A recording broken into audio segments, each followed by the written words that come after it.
I was recently reminded of why I don't engage with anyone on Facebook. No, the other day, IFL Science posted a article about William Shatner's reaction to seeing the vast, empty void of space and how he just felt an immense sensation of grief.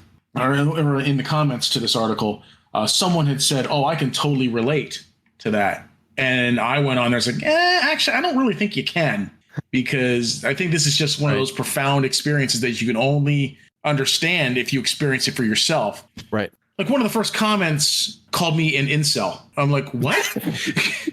The fuck are you talking about? Incel. And apparently it turned out that the person who originally, who had posted that comment was a woman. And I had no idea. I didn't even pay attention to the name because I started it with the word actually.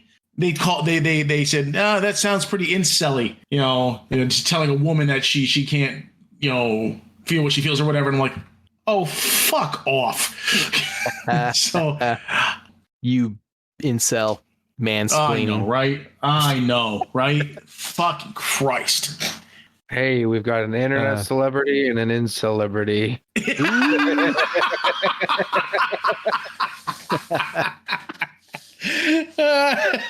Incelebrity. That's not going away, is it? That's not going away anytime soon.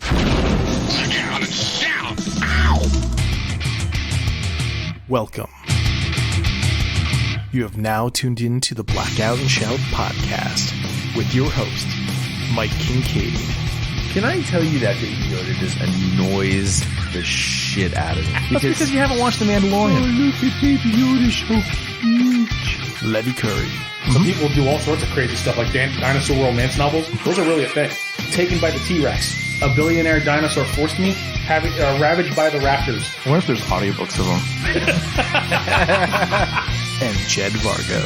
He was always well known for wearing the Nazi outfit on. Captain Kangaroo? Captain Kangaroo. Didn't he have the... Yeah, no. And he did not dress up as a Nazi either. So sit back. Mike, are you... Listen to me. Relax. Say, transform and roll out. And enjoy the show. Welcome, everyone, to episode 150 of the Blackout and Shout show. I'll be your host this evening, Jed Vargo. And joining me all the way up into the frigid Arctic north of Siberia, Tyler. What's up, Tyler? Yo, guy. It's not even snowing up here yet, but they're calling for it. Really? I thought it would have been snowing like a month ago by now. Yeah, I thought so too, but global warming's still a thing, regardless of what your dickhead presidents would say. Have moose will travel. Yeah, I know. Without snow, there is no moose tracks. And to my virtual upside down, the star, Levi Curry. Hi. How's it going? How you doing this evening? I'm okay. Internet celebrity. Oh no! Hey, no. That's Mike's title. I don't want to step on his toes. That's true. I guess you're more infamous than famous. Oh wow! I'm not just famous. I'm infamous. I think Mike is the rock star, whereas Levi is the Picasso of the show. He's the artist that doesn't. I'm the greatest actor to come out of Mexico. There's a deep cut right there, right? I'm not gonna touch it. People, I heard people get that reference. I heard real. Is that true? You're in jail. You're doing the show from jail? Oh no! Actually, I got release. I got early release. They went and looked at my case and decided I was wrongfully imprisoned. Well, that's fantastic. Mm-hmm. I guess you disposed of the murder weapons efficiently. It was only a 24-hour ban, but Facebook, they went back and looked at it again after I disagreed with their decision. They said that I was trying to incite violence with a specific post of mine. Here, I'll see if I can post it in the chat. Oh, don't do that. Discord will ban you. Yeah. Now we have light up keyboards. They wouldn't dare ban us. The only thing this Discord channel is missing is role playing channel Oh, here we go. for anime. Yeah, right. Most of them do. Yeah, everyone wants to be a furry. There, it's in the on-air chat. There it is. Chocolate covered Brussels sprouts. Yeah. Mm. And then so the meme says getting candy ready for Halloween, and it's a picture of a bowl with some chocolate in it, and someone's got these people have Brussels sprouts in there, and then it shows a tray with the Brussels sprouts already covered in chocolate. And I said, I swear if I ever bite into a chocolate covered mini cabbage, I'm gonna beat everybody's ass that was involved. And so Facebook said that I was inciting violence. You were. Yeah. Sure. So You ready to storm the Capitol? mhm. Absolutely. It would look good in a pair of moose antlers. It's funny. and a Truck Norris shirt. Yeah. Somebody has to draw that. Mhm. I remember you posted something similar, maybe like a year ago or so. It was and they tried to ban me for that too. it was like a Dunkin' Donuts box full of vegetables or something. Yeah. They tried to get you again for that. Yeah, they tried to get me again. Man, you've been dodging the man for a while. Hey man, I'm not gonna let them now, I'm not gonna let them keep me down. My freedom of speech is something I hold very dear to me. They're you like, know? hey, they're like, do you know who that is? They're like, no, who's that? That's Levi Curry. He's the meme lord. I'm like, Yeah, you oh don't fuck with shit. You don't fuck with him. Yeah. They're like, see, Levi's like, say my name. I'm the one who knocks. Yeah, and then Levi turns around, and then Mike's voice comes out, Levi. So, I went to the doctor's last week, What the doctor and said. he said I gotta stop masturbating, and I was like, why? I was like, why? What the fuck? And he's like, I'm trying to examine you.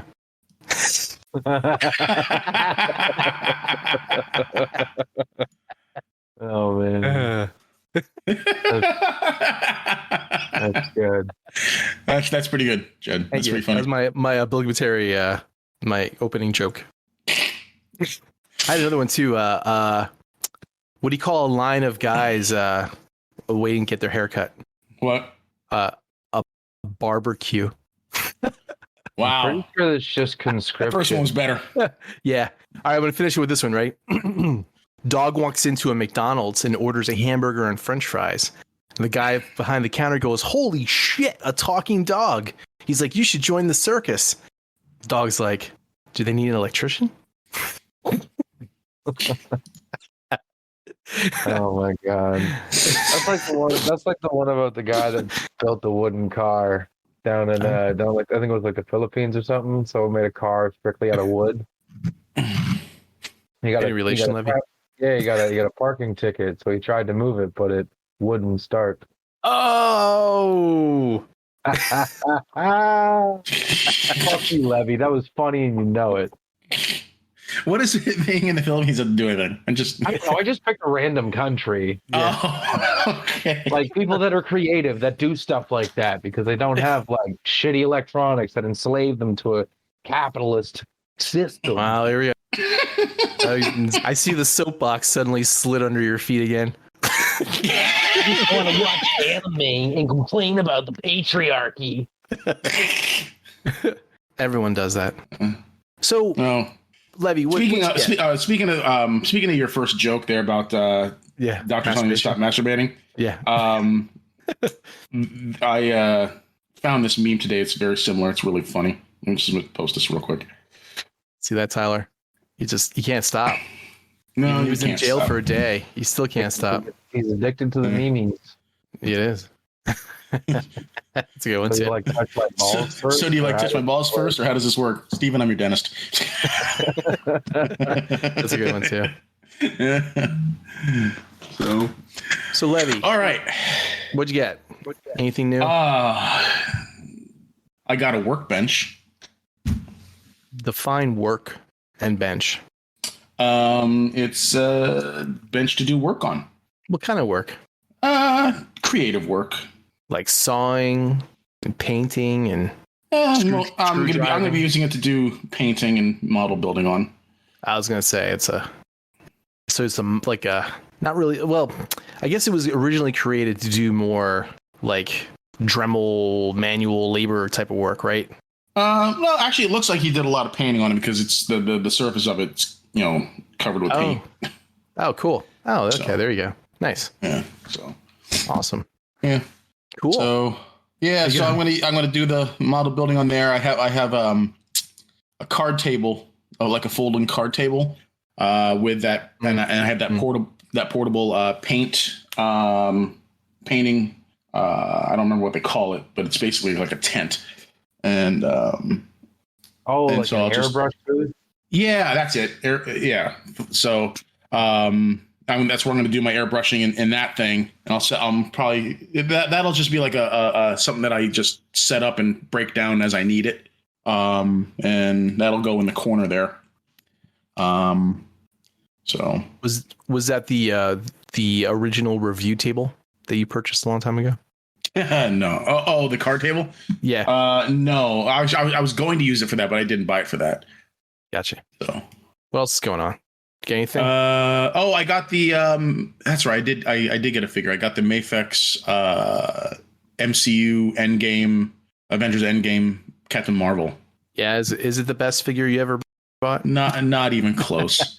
No. It's actually not a bad figure. It's not bad. No. But I don't know if I got a spot for it on my shelf, man. So I don't know. No, but I do have other one total scale cell phones that I can use with it. But she got that Karen. She got that Karen look down, the scowl, everything. It's great. It's funny. That's awesome.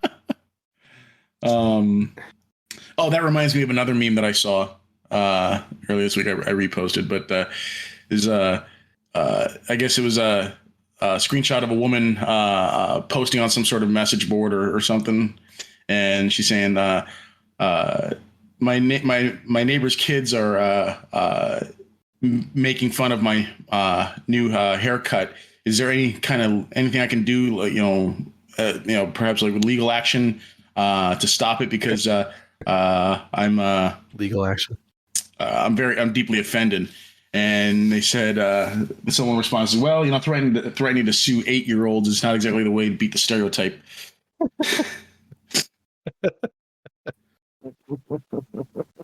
Oh man. So, but that's cool. So she definitely got the Karen look. That figure definitely got the Karen look going on. So awesome. Anything else going on? Get the Mafex Black Suit Spider-Man will be arriving Monday. I'm pretty excited for that one, actually. So, is that Black Suit Spider-Man's always black? What was that, Tyler? Is that just the red Spider-Man but black? Well, it's the symbiote suit. Oh yeah, I don't know why. The Venom suit. Prime colors for some dumb reason. I thought you meant that. Is it the same mold, just painted black? Oh no. Well, because the red and blue suit, that's all sculpted, like the actual lines and everything, that's all sculpted in. So the black suit is all smooth, except for this figure Mafex, they actually did sculpt the white spider symbol. So interesting. But that's kind of a double-edged sword, though, because if the paint is off, then it can look kind of like Because I watched a review from Foosh this week, and the paint was off just slightly, and it was really noticeable. So hopefully it won't be that way on mine. Of course, I had 3 different figures to choose from, because I got ones for Brother Kyle and Mike too. So wow.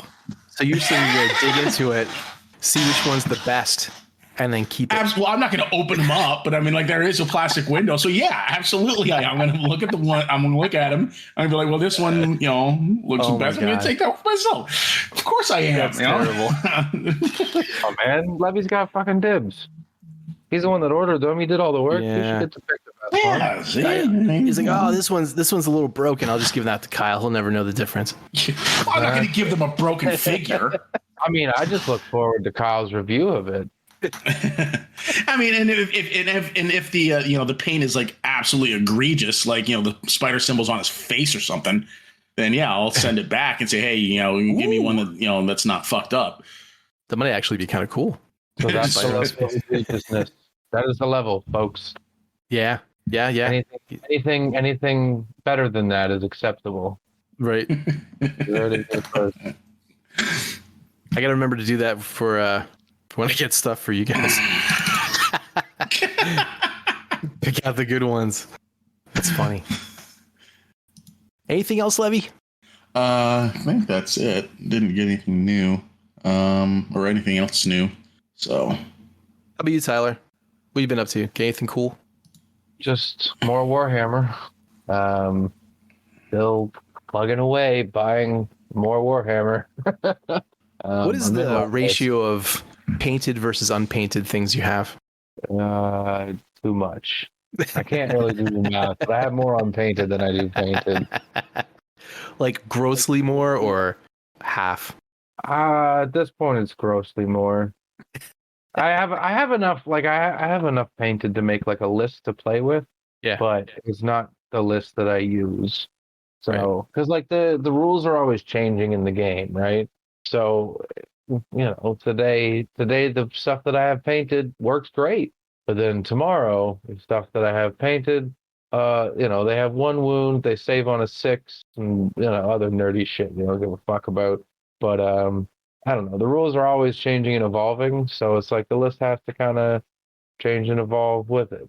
That must be frustrating because it is very frustrating. If it's a rolling rule set like that, and they don't version it out, that's gonna be really, really frustrating. I mean, their way of versioning it out is through editions. So, like, we're in 9th edition right now. Everyone's following the same rules, but these codex are so slow to roll out. And then when they release a codex, obviously they don't proofread the sumbitch, and then they have to release a balanced data slate a month later, or an FAQ a month later to take stuff away from it or add stuff to it because of how bad it was. Like, I don't know. I mean, I don't play like super hyper competitively. I'm not like playing, twice a week or anything like that. So whenever I get to play, it's mainly just to show off the new stuff that I've built. Building's definitely the bread and butter of the hobby for me, which is like, so I shared the one thing that I built in the chat there. Yeah, I saw that. That was pretty cool looking. That's cool. One of my most. It's like every time I build something, I get more and more ambitious. So I'll say this every time, but this is like my most ambitious piece. And it's not very often where I like put a kit together and it's like, man, I really want to paint this right away. But this is kind of one of them. Like I'm really excited to get it all finished. It's finished to a point right now, but I still need to like drill a hole into the base where he's standing on, where the gun's pointing at, and make it look like he just shot a hole through this dreadnought. And then I can like prime it and paint it and go through, the tedious 30, 40 hours it'll take me to put as much detail into this as possible and hopefully submit it to like a painting competition of some kind. Ooh, nice. Yeah, I don't know. I'm trying my hand at a lot of this stuff. Like I started taking the rules a little more seriously, so I'm starting to play a little more competitively. The issue is I don't have enough time to like commit to, playing 6 games or 5 games a month or whatever the thing is, right? But like building and painting has always kind of been like a passion of mine. Building more so, painting I'm okay at, but building I'm really good at posing for some reason. Probably comes from playing with action figures so goddamn always. So where do you play these games at? Is it like at your local game store or comic shop? Yeah, it's like your local game store essentially. Like there's like hobby stores that'll have Warhammer tables because they sell Warhammer. I play at a place called Critical Hit Gaming Lounge. Okay. And it's exclusively for board games and tabletop mini wargaming. And like you show up, you rent the table or you pay your table fee, which is $5 plus tax. And then they start a tab for you. They got a full kitchen with a full menu. Oh, wow. There's like a whole drink menu. People wait on you. So it's like you could be in the middle of the game, Nice. rolling for whatever. And a server will come by and be like, excuse me, would you like another drink? Would you like some lunch? Here's what we have today. so on. You just kind of like pause, and then you guys can like after turn 2, you can sit, have a meal together, shoot the shit. Dinner's done. You go back to the game. That's cool. And You know. and So how? like, go ahead. Oh no, go ahead. Oh, that's just how I prefer to like. That's why I enjoy playing right now because like I Mhm. started playing in like the back storage room of a hobby store, and that was fine. Like that's how I started when I was really young too. It's just Yeah. a gaming table in the middle of a comic store that where Warhammer wasn't that prevalent. But now there's like because the competitive circuit has or the competitive scene rather has boomed so immensely. There's like whole businesses surrounded by or whole businesses that are encompassed by running these massive competitive events and like making a living off of doing the hobby and supporting the hobby and Yeah, that's cool. How long does a single game typically last? It depends on the size of game because so each model costs a certain amount of points and generally you make a list, right? So like a 500-point game will last you like half an hour, 45 minutes. 1,000-point game can go like an hour, hour and a half. 2,000-point games are generally around 2.5, 3 hours. For me, it's about 4 or 5 because like we always shoot the shit, stop and go for a smoke or whatever. Yeah. And then there's like apocalypse games, which are like 10,000 points a piece, and those can last like I've seen them last up to 3 days, where you play wow. for Holy like shit. 6 or 8 hours, and then you go home, and then you come back and you pick up the game Okay. after that, and like it's like a whole weekend event. Wow. And how many players are in these games? Generally, it's 1v1, but you can play 2v2 or 2v1. I personally don't like 2v1s because usually everyone that shows up has their own army. And when you play a 2v1, one list has a 3,000-point list, and then the other side has two 1,500-point lists. So one side has all the army synergy with all the rules, and the other side has two half-baked armies with limited synergy compared to the opponent, right? So I don't like to do the handicap matches personally because it's kind of like the people that are the two people teamed up against the one guy with the big army are both handicapped because it doesn't matter how there's a whole rule system I could break down into as to why I feel it's handicapped, but essentially it's like they have an entire army with a full synergy that could focus on just my little 1,500-point army and blow me off the table, and then turn 2 do the exact same thing to the other guy. Yeah. Whereas, you know what I mean? We only have a limited amount of synergy, so when it's our turn, we can only do so much damage. Whereas he has an entire board to his advantage or hers, whatever. But yeah, it's that type of shit aside. Like the game is super like intuitive and smart and strategic, and it's a lot of fun to play, as long as you're not playing a fucking stinky fatty who's trying to make money off on Twitch from me or whatever. But yeah, I don't know. But like just playing a pickup game, it's like it's like being having fun playing basketball. Like how Mike plays softball, right? Like he's never gonna join the Major League Baseball, but he likes playing the sport. And it's fun to play a pickup game with your friends, right? It's kind of how I treat Warhammer. It's like going to like Friday Night Magic, just playing games at the local game store. So let me ask you this: what if you're a Warhammer enthusiast, or you want to get started in it, right? But there's no local game stores that offer tables or whatever. Like, can you get friends together and just play at home somehow? Oh, absolutely. Or is that like an expensive endeavor because you have to get the terrain and build your maps and stuff like that? Or can you just like use like graph paper and mark off elevations and people like you have a 3D printer? No, Mike has the 3D printer, right? You could literally print off terrain STLs. Oh, okay. Super cheap. Yeah, you can print off your own terrain. The hobby like Games Workshop itself sells terrain at a stupid price. But you could buy terrain, like little building or ruins and shit like that. I'm not familiar with that game like that much, but when they have something, I mean, when they already have something, or maybe have something in the works where you could like do like 3D scans of your own pieces that you've made, and then like use like a 3D like environment to play that game? Like to play it online? Kinda. So Kind. when COVID happened and like local game stores shut right the fuck down, especially up here, the Warhammer community kind of migrated to Tabletop Simulator because there's a lot of really good mods on Yeah. Tabletop Okay. Sims. They have a VR one too. Yeah. So like you could even play it on that, Levy, and like I don't know how you come across the rules used to be like you used to be able to get them online, like on some Russian server or something. People would scan the books, put them up, and then Games Workshop would frantically try and pull them down because it's their property and they're trying to protect it.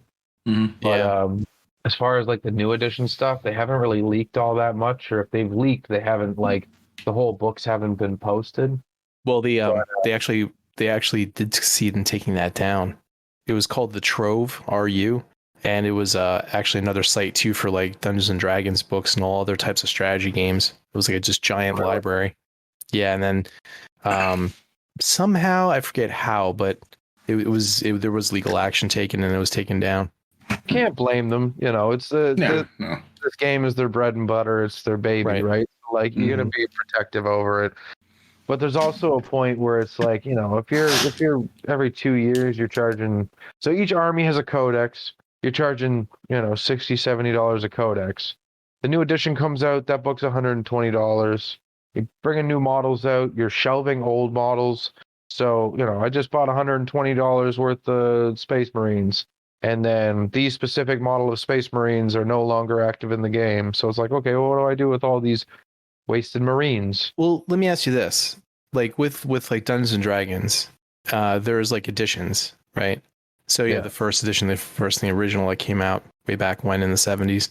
And then you have like the second, third, fourth, and fifth edition. And then still to this day, there's people and groups of people who still play like second edition rules. Do they have that in like Warhammer where they stick to a specific edition and they just only play that edition? Generally, so in my experience, I haven't encountered that. I grew up, when I was growing up and I got introduced to the game, we were playing third edition. Yeah. And then when fourth edition happened, it's like everyone at the local game store moved over to fourth edition to kind of like stay modern with the game. And I remember because fourth edition's when I ended up putting it down because like I was young, I didn't have a lot of money, I couldn't buy new units, but they also changed like some of the keywords and the rules behind the army that I had. One of them being monstrous creatures, and be it for my Tyranid set, and they removed like the really cool rule behind monstrous creatures where they would, if they rolled a 6, they would auto kill something or something like that. Mm-hmm. And I was just really discouraged from playing again because like I couldn't buy any of the new stuff and I couldn't really keep up with the rules. But when I got back in 8th edition, when we transitioned over to 9th edition, I haven't seen anyone continue to play 8th edition. Everyone just kind of rolled over to the new edition. Interesting. And, but they did spawn a new game called Horus Heresy, which is set in the Warhammer universe, but instead of 40K, it's 30K. And it's around the Horus Heresy, which is a whole swath of novels and stories around Horus and his defecting from the Imperium. And that runs on like rules similar, from what I understand. I haven't actually played it. I haven't looked into it, but from what I understand, what I've been told, it runs on like old 3rd edition style rules. So it's like for people that like the older style, you could go to Horus Heresy with modernized miniatures, or you can play 9th edition 40K. And there's also the fantasy side, which is Age of Sigmar, which is like, your dragons and your knights and your warlocks and all that shit. It still kind of plays like 40K, but it's different. But it's still like a tabletop unit-based or squad-based game, right? Mini war game. That's actually surprising to me because coming from like, a system where people like literally judge the system before they move to it, and then they decide not to because they're more familiar or they like that, other edition more. I've skipped whole editions because I just didn't like the way they, the way it was working. Like 4th edition and 3rd edition, I didn't like it all. Games Workshop has a really dedicated, loyal fan base. Yeah. That's like really good marketing too. I mean, they make a hell of a lot. They're more inclined to keep rolling out new editions so they can get people to make, buy new models and buy new books and everything. People are make more money because, especially through COVID, it's been very, very apparent kind of what their shitty marketing has been. Yeah. And they've faced a bit of backlash. I mean, they're always facing backlash because, I don't know, they make some really stupid decisions. I say stupid as that's the accusation online. I don't feel any type of way about it. I like building cool robots and painting them, and sometimes playing with my friends. I'm not that deep into it, but could you imagine that, Levy? You wake up one day and you find out that Jeremy Crawford is for 5e, and now your rogue can no longer sneak attack, and you have to adhere to that. That would be so weird.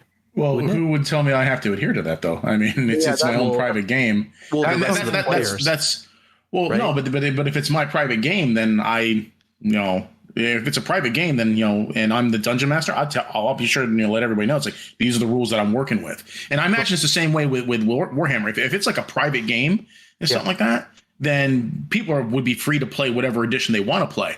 But I think what Tyler's talking about is sanctioned events or official events. Competitive scene. Mm-hmm. Yeah. What's that? The competitive scene is what I'm really talking about. Yeah. So anything run by Games Workshop, because they're so protective of their IP. Right. So they use the latest edition. Well, yeah, the tournaments are always the latest edition. The rules are never altered unless it's by Games Workshop. Yeah. And you're not even allowed to use 3D printed, 3D printed minis. I get, because you're not paying the company to play the game that they literally supply you everything for. But you can't even use third party bits, or if you kit bash, it has to be I don't know if it's 90-10 or 70-30, but it has to be a majority Games Workshop kit, and then whatever else you throw on top of it. And if it's because otherwise it counts as a proxy. And they don't want any other company proxying their models for them. That's also as far as similar your local game store. It's just house rules. Yeah. Mm-hmm. Right.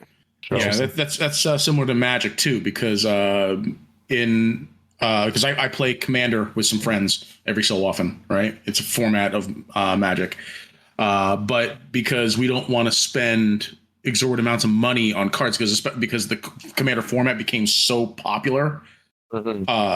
Card values shot through the roof, and for stuff that hasn't been reprinted in a long time and stuff like that. So we came up with a rule that we can proxy any cards we want, but up to $1,000 value limit on our deck. Which, I mean, it's not hard at all to stay under that. But if you want certain cards, you could blow that limit with one single card. Like a Gaia's Cradle is $1,000. You remember going to the convenience store, and there used to be these little tickets, and you used to just rip them open. It'd be the miniature slots, right? It'd be in a big jar on the corner of the convenience store, right? On the corner of the counter of the convenience store. And you buy one for 25 cents or $1 or whatever the value was, and you break it open, and if you just to see if you won anything. That's what booster packs with Magic is now, because some of those cards are so fucking ridiculously priced. It's insane. It's always randomized. Let me tell you what the Wizards just announced. All right, Wizards of the Coast, the makers of Magic. This is they're coming up on their 30th anniversary of the game, right? So they wanted to release they decided to release a product celebrating the 30th anniversary. And what it is they're actually releasing non-tournament legal cards of the original beta set, because the very first edition of Magic, because you had the alpha, which was the very earliest edition of card, but the official first release of the game was beta, as I recall. And so they are releasing all new non-tournament legal versions of these beta cards. So essentially they're proxies, because you can't use them in tournament legal set, or you can't use them in tournaments because they have different printed card backs. And you can buy a set of them, which is 4 packs of randomly inserted cards, right? And there's different rarities. Like the standard rarity is like 1 rare, like 3 uncommons. You get so many, I think like 7 commons in a basic land or something like that. But then like there's you get a chance to get like a special foil version of a random card, which could also potentially be a rare. So you could potentially get 2 rares in a single pack. So you basically buy 1 box of these or a set of these. It's 4 packs that you get for each package that you buy. Do you want to know how much they're charging for this? $1,000 Really? for 4 packs of proxies. Well, they see the secondary market and they want a piece. Yeah, but you can't even use them in tournaments. They're proxies. You're spending $1,000 for proxies. I could go print these cards up and still have the same freaking value as what these cards are worth. It's ridiculous. And you should have heard the uproar. People are just like, this is ridiculous. I can imagine, because now that's the company trying to put a price on novelty. Yeah. You know? Yeah, it's utterly ridiculous. Is that the whole? Did I read something like that? Is that included with like they were going to reprint the Black Lotus? Oh yeah, card? Almost all of the cards from beta are being reprinted. There's only a small list of ones that they're not reprinting because they utilize rules that are no longer in Magic or they're culturally offensive. So. Culturally, no. Well, I'll show you one because it is pretty bad. I don't remember. It's not in this set, but there is. But the one card that they did omit was a card called Crusade. Did it have a Nazi symbol on it? No, but I don't understand why Crusade was banned, because all that was all white creatures get +1/+1. But it had a picture of Templar Knights on it. We just said all white creatures get +1. But there is one here that is just utterly egregious. I don't understand how that even got printed, but let me see if I can find it. Oh yeah, here it is. Invoke Prejudice. Nice. MTG Invoke Prejudice. Yeah, this card is awful, and it was actually painted by somebody who was found out to be a neo-Nazi. Oh my God! There you go. That'll do it. Look at this card. Look at the art. If an opponent casts a summon spell that does not match the color of one of the creatures under your control, that spell is countered unless the caster pays an additional X, where X is the casting cost of the summon spell. Basically, if somebody casts a spell that doesn't match the color of your spell or of one of your creatures, then they can't play it. But the artwork here is back in 1993 when he's probably painting this shit up. I'm gonna paint this card up for the white man. Yeah, but like look at these figures. They're shadowy figures in vaguely looking clan robes with pointed hoods, and one's carrying a big giant axe. Yeah. And the card is called Invoke Prejudice. Yeah. No, I definitely understand why they wouldn't want to print this one. Yeah. But that's not part of the beta set. That's just like the most famous example of a very, very offensive card that actually made it to print. Kind of beta set. So there are a couple cards because they don't work within the current rules, because in the early days of Magic, there used to be a rule called ante, where before you would play a game, and it was the original rules, there were no rules for multiplayer. It was always just 1-on-1. So both players, before you would start, you would shuffle your deck, right? You would reveal the top card of your deck and set that to the side, and the winner got that card. The winner of the game would get that card. Oh, so they stopped that fairly quickly because it was gambling. Mm-hmm. And so there were certain cards that actually that could affect the ante card. There was like a card that would allow you to change the ante card. there was another card that would allow you to do an effect, but then you would have to add another card to the ante or something like that. So they didn't reprint those in this new $1,000 freaking bullshit 30th anniversary set. But imagine the type of bullshit people would have gotten into over that shit. When I was growing up, when Pokemon was really huge, you know how fucking crazy a foil Charizard is right now, right? oh, I'm sure. When that shit came out, there was a kid in my hometown that got stabbed for his Charizard. Wait, say that again? The man got stabbed for a Pokemon card. For a Oh, Charizard. you know, I think I heard that story. Mm-hmm. Or something similar to that. Yeah, I heard that before. I'm sure people were fucking running around poking people all the time for Charizards, man. Yeah. Yeah, I remember Ridiculous. being on my local radio when we were on our way to work, or on our way to work, when I was on my way to school the one morning, because my mom turned it up because I kept bugging her to buy me Pokemon cards. Bro, this is how pathetic I was. I collected 6 Pokemon cards because in the show, Ash could only have 6 Pokemon. And I thought that I'd be able to play the game with my 6 Pokemon. And I went down to the fucking local 7-Eleven that was doing a big Pokemon trading card game battle thing. And I was going to roll in there with my 6 Pokemon cards because I got 6 Pokemon. And once I found out there was more and I couldn't play with just 6 cards, I bugged my mom all the time to buy more cards. Like fucking grade 4, right? But I was always slow on the upkeep. So, but yeah, I remember listening to that because my mom turned the radio up when she heard about it, and she was like, "I'm not buying you these cards. Look what's happening." Yeah. You get stabbed. That was the time, though. Yeah. You know. That reminds me of the D&D Satanic Panic. You hear something on the radio, it must be true. Yeah. Right. Yeah. Just like all the parents burned all the comic books back in the day. Where they were burning records, rock and roll records, and back in the 50s. And there's always something. It's always something, you know, in the pop culture that adults just don't understand, and the kids it's real popular with the kids, and so then like ends up becoming like, you know, it's corrupting the youth, or it's satanic, or this, that, or the other thing.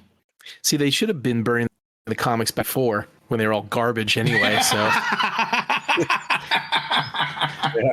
not the 50s, you know. You should have, that makes sense. Burning all those issues of Wildcats #1. Right, yeah. All the Rob Liefeld books should have just fucking hit the bonfire. Yeah, Youngblood. What the hell is this? Put it on the fire. Yeah, but then, you know, that would happen. Then all his shit would have been like fucking super rare. Oh, I know, right? And worth a lot of money. And then he'd be like, you know, the Alan Moore of fucking comic book artists. Instead of the MCU, we have the Deadpool CU. Yeah. Well, we will soon. That's for sure. Yeah. Anyway, so let's keep moving. Since we spent half an hour on Magic and Warhammer. Yeah. That was an interesting discussion, though. Yeah, I'm surprised you're not more into Warhammer, if I'm being honest. I mean, maybe the lore doesn't do it for you, but like, because you're a very creative guy. It's the opposite, actually. I like the lore.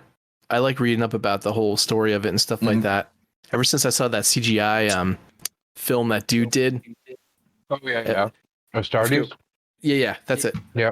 I was like, oh, this is really cool. I really dig all this. But it's the whole getting all the minis and then all the rule sets, and then, you know, having to be like there, like, you know, at a table where to play. And I'm not a big strategy type of gamer. Like I would rather play Might and Magic than Heroes of Might and Magic, if that makes any sense to anybody. I'm not really aware of the difference. Well, Might and Magic was like Dungeons and Dragons, you know, same exact thing. You had a party, did dungeon crawling, you know, you had 6 characters, so on and so forth. Heroes of Might and Magic, you had armies, and you would have to, you know, you strategize against different, you know. I was literally playing Heroes of Might and Magic like a week ago on my PC. Which one? Yeah. Hang on, I might be able to tell you. I'm on my PC right now, so I don't know if I can pull up my game history. 3 was the the hardcore, like big one that people kept until like 5 came out. Xbox 360 arcade game. It's probably 5 then, I guess. Thinking, but yeah, that's you have your hero, and then he is he basically has all the extra special abilities and stuff, and then you have your troops, and you got to like mine for resources. You have to go and build shit like different fortresses and stuff, and then you fight other armies of different factions in the world. Oh, okay. I don't think this is the same game. This looks more like an old school, almost like a Civilization type game. It was kind of, like I said, their versions, depending on which version you played, it was like a different. It was a different type of genre of strategy. Okay, the one that I play is Might and Magic Clash of Heroes. Okay. So it's not like a full-on army type thing, but you get like 3 different infantry units, and then 2 major units, and then they all just rush onto a board, and then it's like you got to make rows of 3 for them to activate and attack. So you're like moving pieces around. I got a piece right here. Is that more like a StarCraft kind of thing? No, it's it's literally just a shitty arcade game. But like, yeah, you got your character. So like you line up your guys, you try and form formations. They have a turn counter, and then when the turn reaches 0, they attack. And you're just trying to bleed the other guy down to 0 health. But you have to, like, when you attack his army, if like say your attack statistic or your attack stat is 9, but theirs is 12. When you attack them, their attack stat goes to 3, but they survive, and then you don't reach the health bar. Mm-hmm. And then when it's their turn, they activate, and they can only do 3 damage to you, but they still survive, and you did nothing. Right. So it's pretty interesting, and like if it's cheap enough, like definitely grab it because it's a jolly good time. I don't know why I said it like that. Can you edit that out? No. I know this podcast is famous for editing shit out, so I'm just gonna put my request in now. But anyways. What was that, Tyler? What did I get this week? Well, I'm glad you asked. Well, I'm glad you were listening, but I didn't want to have to say it again. I got Galactus today. He came in the mail. I did. Nice. Or Galactus's Galacti, however you would pronounce that. Galactites. Galacti. Yeah, FedEx brought it today, surprisingly. They usually never bring things on time. But today they did. Had to sign for it. 2 big boxes. They're fucking huge. Huge. Yeah. Haven't had time to open it up and take a look at it yet. But can't wait. And I got a Fire Lord. You're gonna love this Galactus. It's huge. It's beautiful. It's the most beautiful Galactus out there. Better than anything Mexico could do. Put a bank on it, buddy. It's tremendous. And I ain't paying for it either. I'm gonna make the Mexicans pay for it. What a dope. Mexico was paying for my But no, I got the Galactus. That was kind of cool. Like I said, I haven't checked it out yet. Sold the house. Fuck you, John Bailey. Let's see. There was I got Fire Lord as well earlier this week. It's not a real thing. Fire Lord Ozai? It is a real thing. Fire Lord from the Herald. He's one of the Heralds of Galactus. Oh, okay. He's got that flaming baton. Like pre-order bonuses, like the Galvatron. It's just like a little tiny, really shitty, pretty 3D printed thing. No, it's actually a whole figure. It's I think that came out around the time they announced Mojo, but they shipped that out too. Hasbro hates Transformers. I'm sorry. That's because Hasbro hates Transformers. Oh, I saw something new today. Tyler made me think of you. The Diamond Select had a Optimus Primal statue. They were selling for like saw that. Yeah. Did you see that? Yeah, that looked pretty cool, actually. It did, didn't it? Let me pull it up here. While you're pulling it out, I'm a little. Let me whip this out. If I'm honest, like they both look cool. There's an Optimus Primal one and there's a Megatron one. Mm-hmm. I'm not sure about those diamond statues though. They're kind of like PVC-esque and not that fantastic, for that price. You can just tell by the look of it. Like it just looks like rounded plastic. It looks like belongs in Walmart. Yeah. It definitely look $400 worth. It's not like Kmart level. Definitely Walmart level, but not, not old money Target level. Old money. Something I would expect to find in like old school Zellers. Right. Like on one of the shelf toppers by the diner. Mm-hmm. Yeah. Zellers. Yeah, that's or like the local painter that's selling their art, like at the diner for $20. Yeah. Well, I mean, this is more of what I would expect the local painter to sell, which is, I mean, it's a meme at this point because of how old the figure is, but that custom Optimus Primal with the actual real fur, that's something I would expect the local painter to sell. Local artists. Yes. The local customizer. Yeah. Honey, don't throw that scarf out. I could use that. Speaking of local customizer, though, Levi, have you undertaken any new art projects lately? I'm still working on my my Gundam. I haven't done any painting on it in a while. So my basement's been pretty cluttered and stuff like that. So now that I got the workbench, I'm gonna get back to working on that. So once I finish that first Gundam kit, I want to actually start building one of my car model kits. Were you able to get a hold of any of the Zoids you were after? No, I decided not to. I just didn't want to add that extra expense.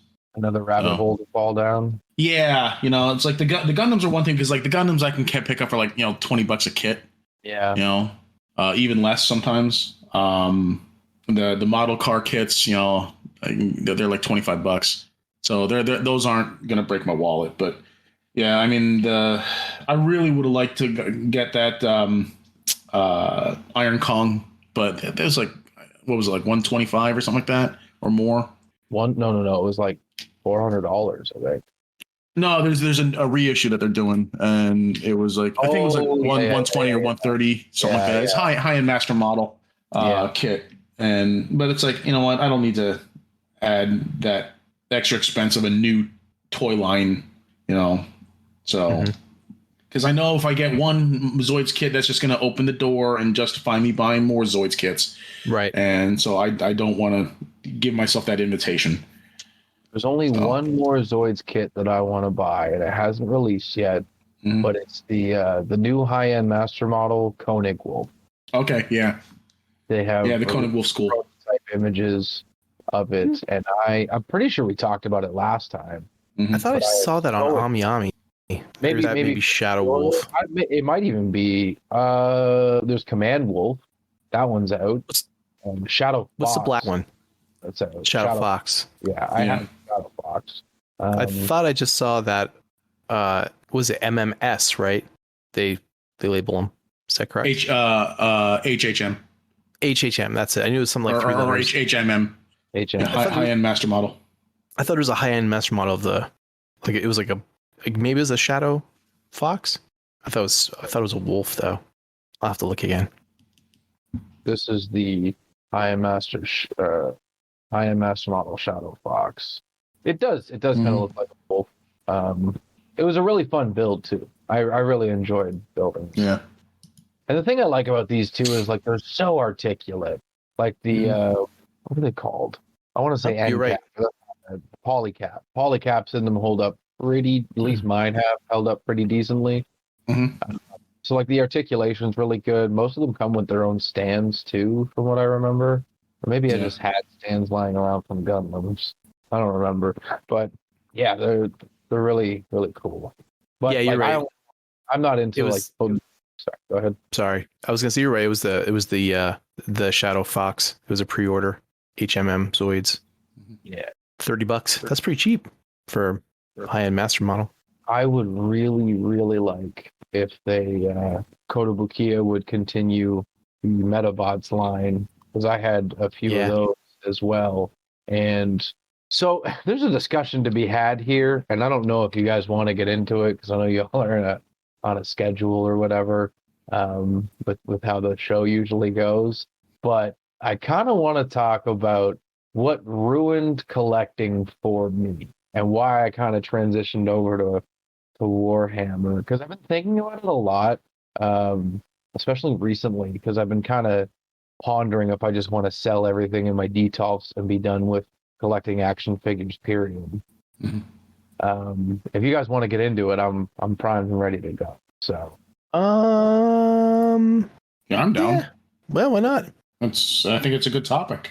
so for me, what ruined it for me is Masterpiece, and I'll tell you why. Like official Masterpiece or Masterpiece scale? I mean, it's kind of a 6 of one, half a dozen of the other situation. Okay. Because with the boom of Masterpiece and third party for Transformers, I started out like just collecting my old fucking favorite Beast Wars figures, you know? Mhm. Right. And, you know, The G1 originals. guys, the G1 guys had, well, the originals, some of the new generation stuff, and like that was creme de la creme to me. Like just updated figures of my childhood favorites. But then the Masterpiece came along, and it's around the time, like, well, I mean, Primal came out. It was, I guess you guys were, what, 30 Masterpiece figures in already for G1 stuff? Really, Not me. I 20 started at late.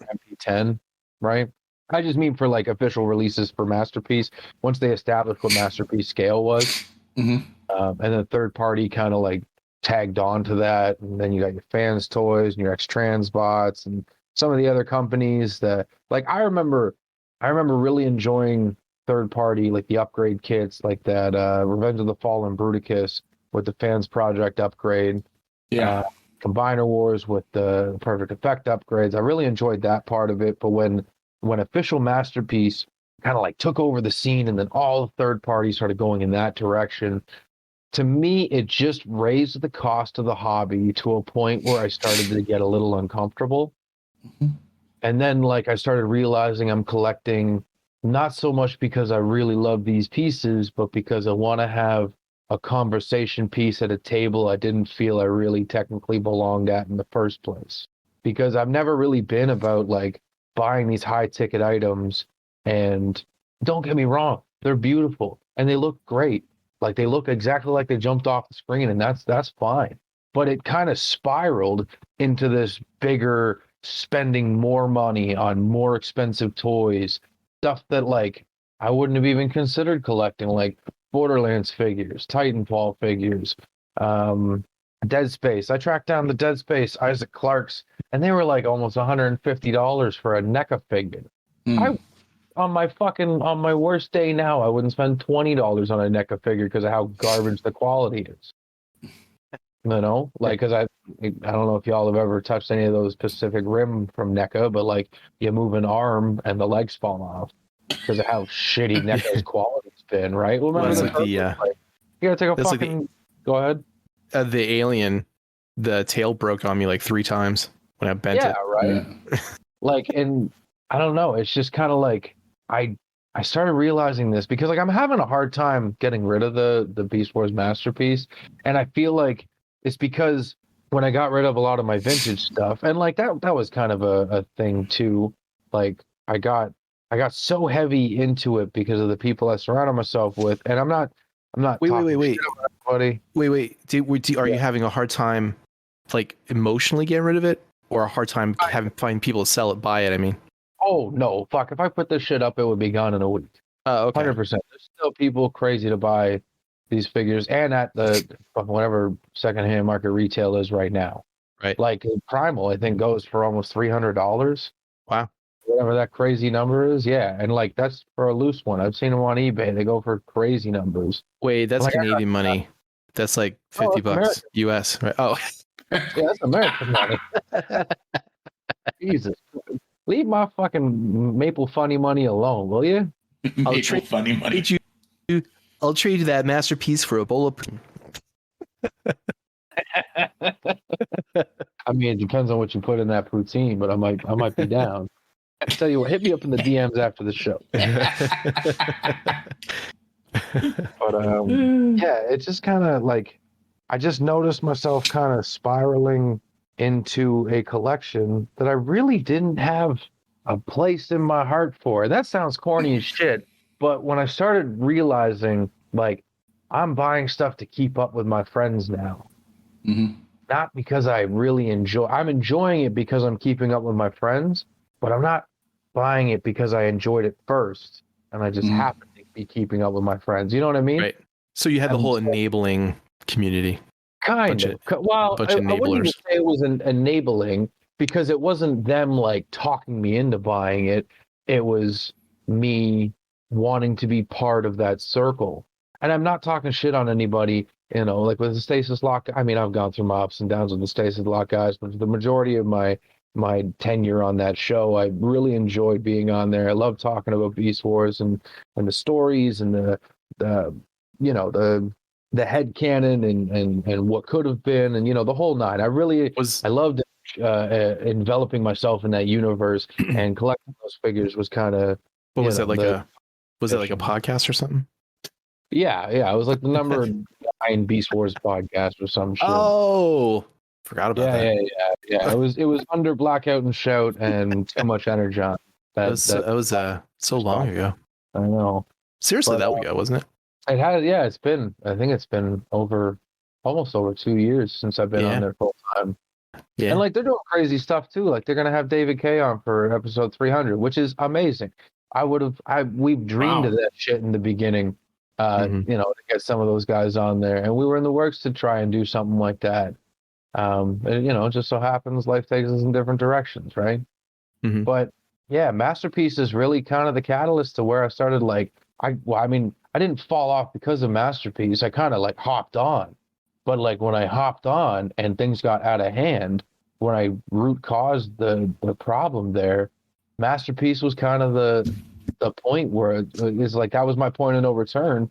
And then when I turn back and look at all the stuff that I've bought, it's like, man, I spent X amount of money on this, X amount of money on that, like big ticket over a single $100 for a single figure on something that I transformed once, put in a case, and just looked at whenever I went into my collecting room.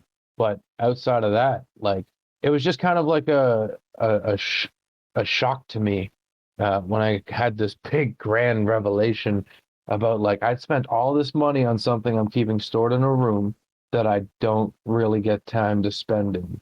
And then after that, removing myself from the podcast, removing myself from like a lot of the collecting community too, because like I'm not even in a lot of collecting groups anymore. I still follow some friend stuff, but like outside of that, like to put like this, like I still tune in every now and again to listen to the show. But like I've kind of just transitioned over to this Warhammer stuff because like it's, and I've talked about this before, like I enjoy this more because it brings out my more creative side. And I get to create the quote unquote masterpieces that I own.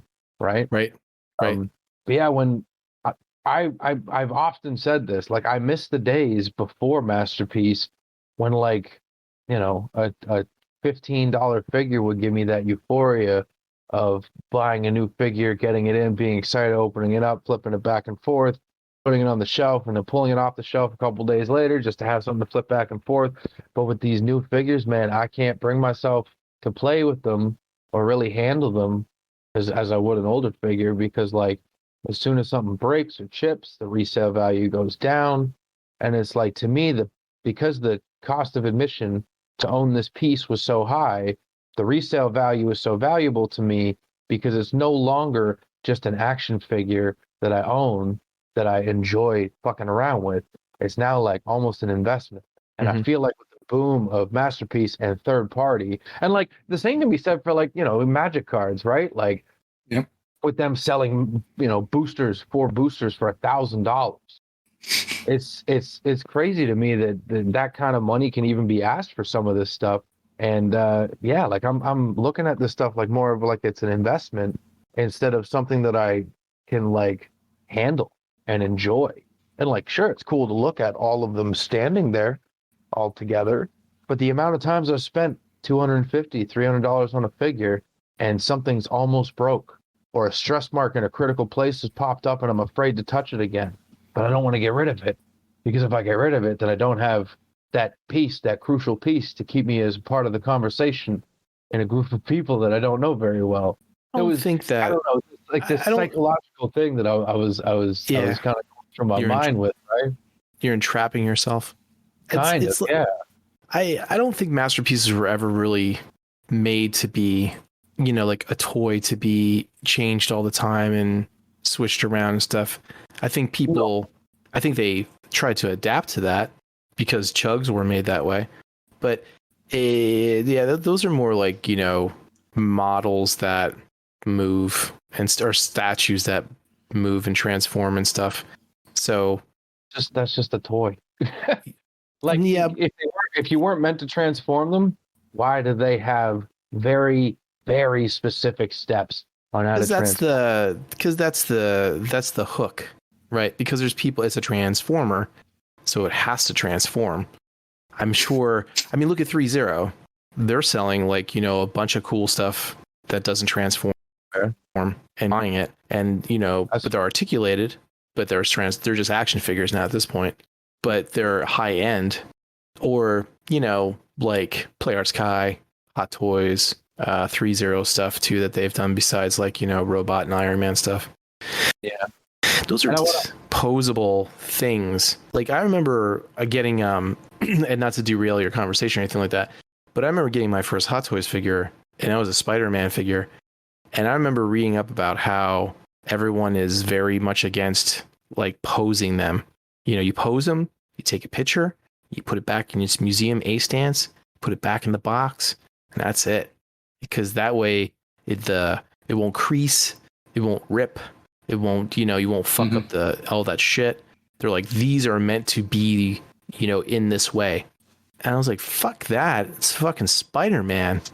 Gotta fucking pose him. You don't have them, can't have just standing there. It's the fucking dumbest thing I ever heard. But that's the mentality of that specific community. So, when you have high-end things that you're paying a lot of money for, fiddling with them every day is probably, I would think, frowned upon if you want to keep a value of it. Right. And what I'm saying is, when I inadvertently, I guess, well, I mean, I did it deliberately because I wanted a seat at that table. But when I joined this quote unquote masterpiece conversation by buying my first masterpiece and then feeling like I had opinions that I could now weigh in because I owned a masterpiece, and then enveloping myself in this community. It's not so much like the release of like Hasbro releasing Masterpiece that ruined it for me. It was joining the Masterpiece community, right? Because with joining the Masterpiece community, my standards raised, and with my standards raising, the price tag raised, and now I was justifying a higher price tag to be part of this conversation and buying these new pieces because I wanted to be somebody to these people, because I was now in the club, right? And it's like, looking back on it now from removing myself, I feel stupid. It's a status thing. It's like you wanted to be in that status, that elevated status. Once I realized that it became more of a status thing, it's like after I left the show and I started realizing these things, once I realized it was just more of a status thing, I can't even bring myself to open up my details. I don't want to touch nothing. There's a big part of me that wants to sell them, be done with it all, collect the money, put it away, put it in an account for my son, because there's enough there to start, Sure. But there's a lot of time behind collecting these pieces and a lot of investment that I've put in, through conversations with people, through meeting friends like yourself and Levi and Mike, and Dakota and Dalton and Candace, the Stasis Lock crew, Brother Kyle, right? There's friendships and stuff, and it's to me, it's kind of like a memento to that, you know what I mean? But then on the other side is you guys don't give a fuck if I own this shit or not. What do they call that? Reminder of you guys when I look at that kind of stuff. Levi? What does Batman call those? Not keystones. What does Batman call them? Yeah, he keeps all this stuff in his cave, like the dinosaur and and they're something like it's like not a hallmark. It's like a touchstone. That's what it is, a touchstone. Yeah. So it's like something that reminds you of something that, not specifically the figure, but it's a touchstone so that it reminds you of an experience instead. Right. Or of a person. Or of a person. Yeah. Yeah. Yeah. Yeah. That makes sense. I would, I don't know. If you want to look at it as an investment, then, you either get rid of it and cash it and put it towards something that, makes more sense, or keep it as like a touchstone. So it's something that you can look at and you go, hey, I remember, that point in time or whatever that relates to that. It's like one of those deals when, I don't know if you guys ever have that situation where you put on your winter jacket for the first time for that year and you smell it and it's like, oh, I remember last year when I fucking did this or, went out in the snow or some shit like that type of thing. It's like it's a touchstone to your memory. Right. But status, but you're right. It's all status. And it's like, if you like that stuff too, that's cool. But everybody always upgrades. So you go from like Chug, because it's cheap stuff. Then maybe go to Masterpiece, or you go to Legends. Then once you're there and you're like, I want to get like a Hot Toys figure because I really like that character, or I want to get something that's more expensive, like a 1/6 scale thing. Or then you're like, I want to get a statue, and those things are like $1,000. And now you're in the statue club, and or anything at all that has more value than what it was the previous, step down in some type of collecting. Like they have those 1/4 scale like busts of people that cost like 5,000 or something, or you're getting like a 1-to-1 fucking Boba Fett to put in your room, and that costs $10,000. It's just it never ends. He'll just keep going, if you have that type of money. I can tell you right now, I have sold more Transformers in the past 2 years than I have bought. And I don't think I've bought a new Transformer since, let me take a quick look. I don't even count Ravage because it technically has a beast mode, but it's not a Transformer to me. The last Transformer I bought was the Transart Cheetor. Mm-hmm. And that was a great feeling getting that figure, because Transmetal Cheetor, when I was a kid, was a very special piece to me because I got it. I don't even remember what birthday it was, but I remember it was like my parents were together. We all went out to Pizza Hut back when Pizza Hut was still a dine-in restaurant. We had a table. They brought gifts out, and it's like Transmetal Cheetor. Cheetor was my favorite character growing up. I never had the original Cheetor, so Transmetal Cheetor, I slept with that fucking action figure for years. That was my comfort figure. That's what I took it everywhere. That's why I enjoy it, because it brings back memories. I'll just keep going back and use that word, a touchstone to something that you really brings back, good memories. It's like a nostalgia, piece too. And that's why a majority of those things are being sold now, because it's all nostalgia. That's why He-Man and Silverhawks and all the other crap is being sold, because they're making money on your nostalgia. Oh yeah, definitely. But I don't know if I could tell you if I definitely didn't feel the same way about Tigatron. I didn't feel the same way about Black Arachnia. I didn't even feel the same way about Dinobot. I bought those because I got a good deal. I removed myself from like all the collecting groups I was in. I'm in only maybe probably less than 5, and I barely post more, and I only unless I'm trying to sell stuff for Hidden Toys, and I really don't collect Transformers anymore. I'm just got out of it. I'm more into just collecting anime stuff that kind of comes out. That's cool if I enjoy it, or finding really good deals on Hot Toys stuff on Ami Ami that I can, or just buying stuff that I can flip basically. Been doing that, making a little side money on there for the business too. Yeah. And I mean, now that you have all this like huge collective knowledge about how, I say the toy industry, but I guess it's more the toy community works and like the buying and flipping and stuff, right? Like it's cool because like, I don't know. I don't know why, if either it's lack of knowledge or trust, but a lot of like the stuff that comes out early in Japan, like Play Arts Kai would be a good example, or let's see, Figma, right? That comes out early, and then they charge probably $30-$40. No, not even that. $60 more for that, like in a US, BBTS thing or something like that. I'll turn around and sell that. Fucking like on my car. The Starship Troopers figure. Yeah, stuff like that. Or I'll give you an example. Yuffie, that just Final Fantasy VII remake. That's going for $165 on the US Square Enix site, and it's a pre-order still. It's not going to be out, I think, for another couple months, maybe not until next year. And it's already out. I already got in Ami Ami, and that was $111. That's like, that was with the shipping included. So okay, it was like maybe $100, or a little bit under. But people don't get it, and like I always get these questions like, "Is this a pre-order? How do you have this so soon?" And I'm just like, "I just got in Japan." Like, oh, and I'm like, okay. I'm like, here, can you buy me one? You want to buy for? Yeah, you want to buy for $165? Like, yeah, we want it. And I'm like, okay.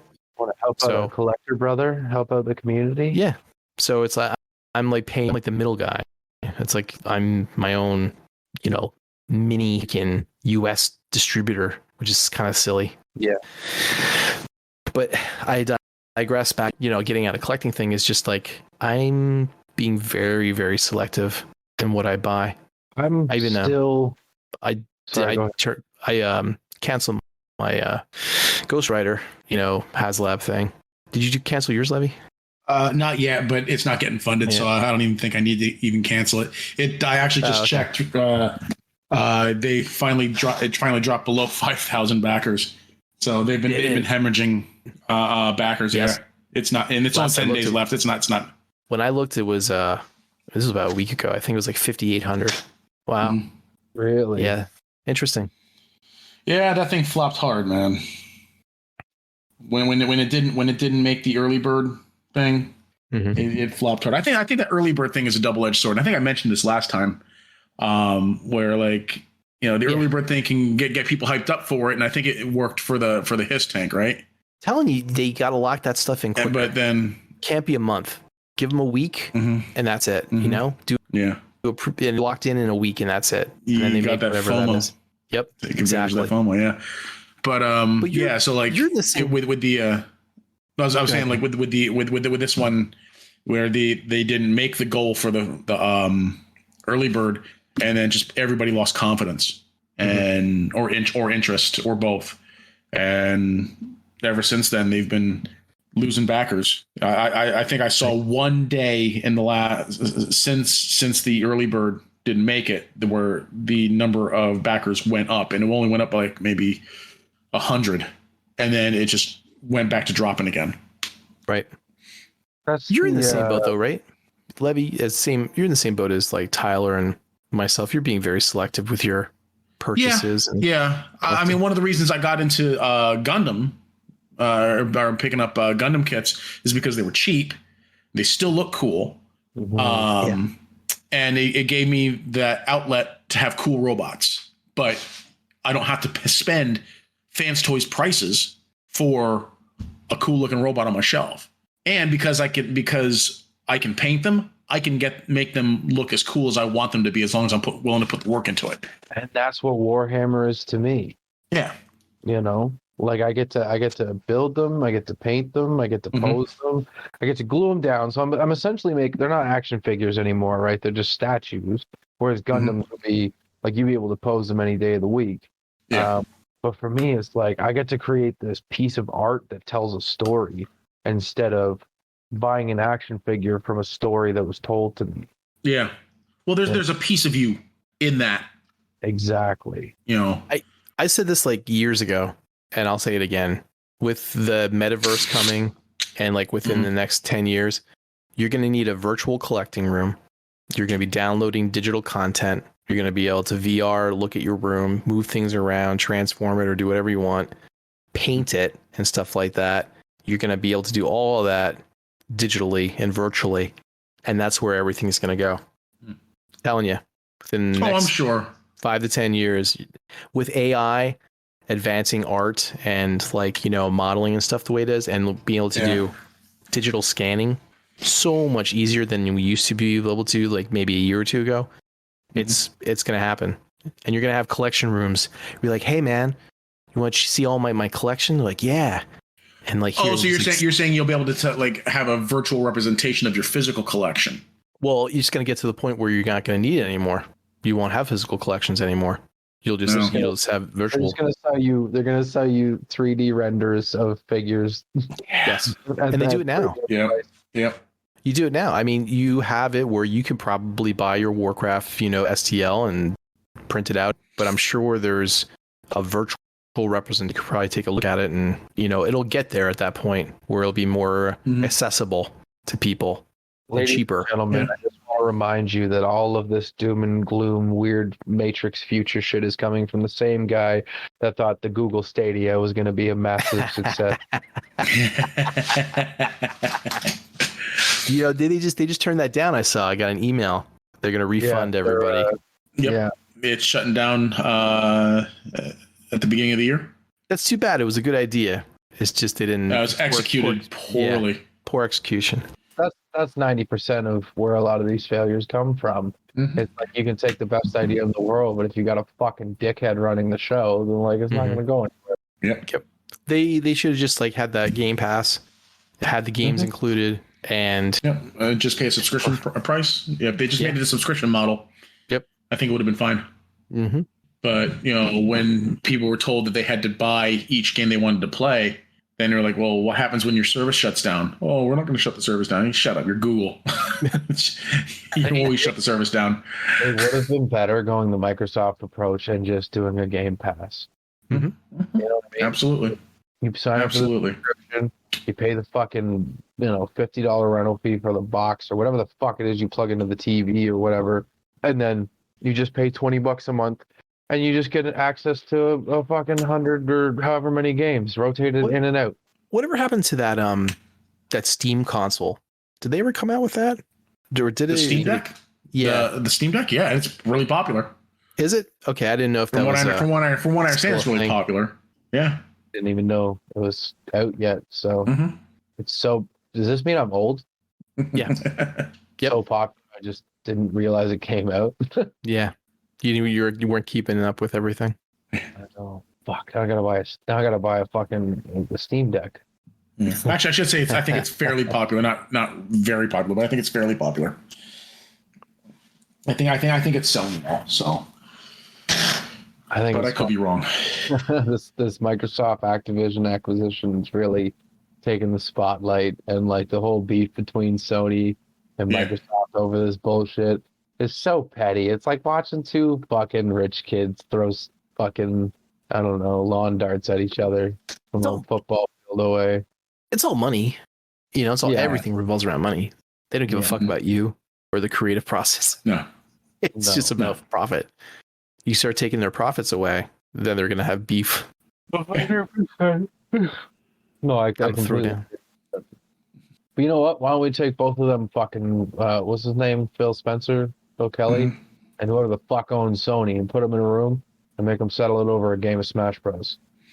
They should just just come right, Levy, right?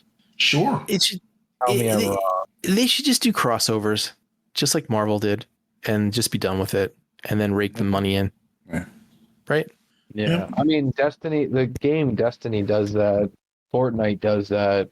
Those live service games are really, really popular because it's like you get to play this core game with the gameplay loop is acceptable, but you get to deck out your avatar as whatever the fuck you want.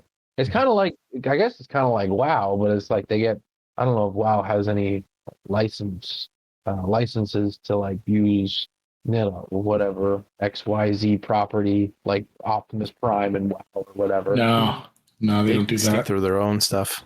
Yeah, they don't want to give any of that money away. Well, case in point, Destiny just came out with Gundam skins Oh yeah. for Halloween this week, and they're not great and they're not cheap. Right. But hang on, let me pull these up. There's your digital NFT revolution in video game industry. I'm saying, look at this. It's like they took the worst of everything, put it on the fucking avatars. Wow. That doesn't even look like a Gundam. Right? It's got Gundam legs. I'll give them that. Looks like was that Kamen Rider? Is that the other? Yeah, something like that. So, yeah. Wow. And then the one shoulder is obviously a Zaku shoulder, which is fine. Yeah. Like, I've never seen that chest before. And then the lady on the left, that's That looks vaguely Gundam. no, that looks like fucking VR Troopers. Okay. Yeah. Right? With the nose and then like a little mouth, Mhm. mouth Sort of plate, like fucking Power Ranger, ladies and gentlemen. There's like somebody splashed Mighty Morphin Power Ranger on there. Yeah. Yeah. No, that chest looks vaguely Gundam, but yeah, I don't understand where they're. What's the charging for one of these fucking skins? Oh God. 20? So it's 1,500 silver, which is an in-game currency. And you can only buy the silver at 500, 1,000, or 2,000 denominations. Of course. Canadian is $26.99 plus tax. For how many silver? Not spending $30 on a virtual fucking action figure. Yeah. People do. Yeah. People are dumb. Telling you, man. It's the future. It's where it's going. Yeah, that shit's fucking. I don't know, man. That shit. I think that shit is ruining gaming for me anyway. Yeah. I don't touch that live service crap. I don't freaking play online multiplayer. I don't do none of that shit. One thing Give me my single player adventures. I'm good. Me too. I think Mike joined. I don't know if you let him in yet or not. But I think one thing I will say about this though, like for the live service games, is they're easily accessible. They're like pickup games, right? It's just like quick matches, or like some of them are half hour. Like depends if you play like a battle royale, but it's just something for you and your buddies. It's like playing fucking Halo 3 again, but any kind of online shooter. But you can customize your personal fucking guy to be exactly what you want if you're willing to put the money out. And you don't pay for the game initially, so it's free to download and play and be vanilla, Marine Extra Joe for as long as you like. Or you can put the money into the cosmetic side and really deck your character out to be what you want. So on that side, like on to that point, I'm okay with that. Like especially for like Call of Duty and shit. I had so many good fucking memories of playing Call of Duty with friends, and like I only ever spent $20 for a certain skin bundle because they all had really cool masks, and then I would just flip through the skins that I had, and I didn't give a shit about the other one. So Well, I remember $60 on a $60 or an $80 or what would have been an $80 video game, and I got fucking hours and hours and hours of memories from it with some good friends. I remember in the early 90s, people would farm EverQuest characters and then sell them on eBay and then make money like that.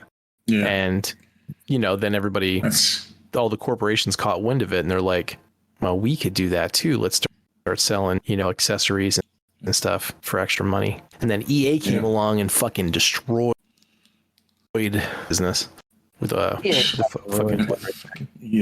fucking loot boxes and shit or whatever. Yeah. Hello. Mike. Yo. Hello. Hey. There he is. Can you hear me? All right, I'm using my little I'm using my earbuds. All the way from the Windy City, Chicago, everyone.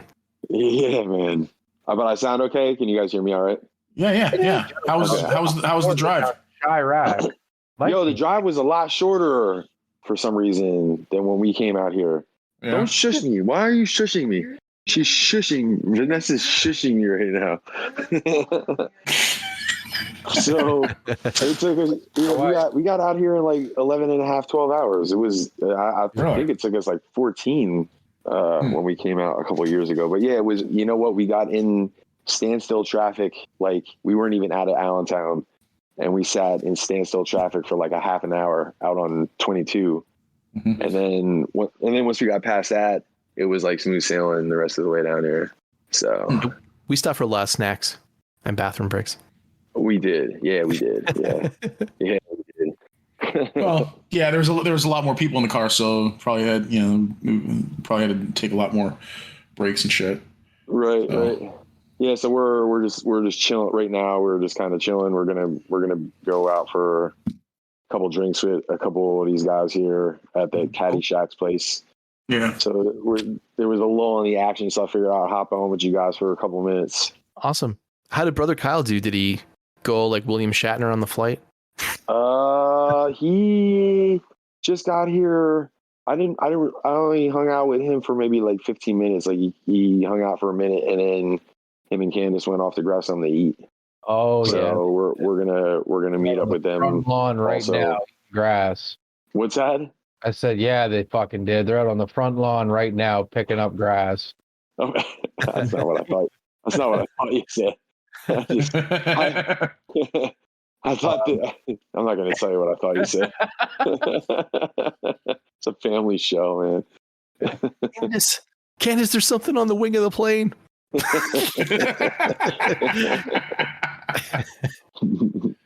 That's funny. So listen to this one. Fucking Doors is here. What? Yeah. No shit. So, but it was. I've been on that. It was secret. Oh. So, dude, it was funny how it happened because he had like some sort of elaborate plan on how he was gonna not introduce himself, but just making it known that it was here. Right. So that all blew up because he was standing in line for registration for the tickets or whatever. He had like aviator glasses on and a face mask.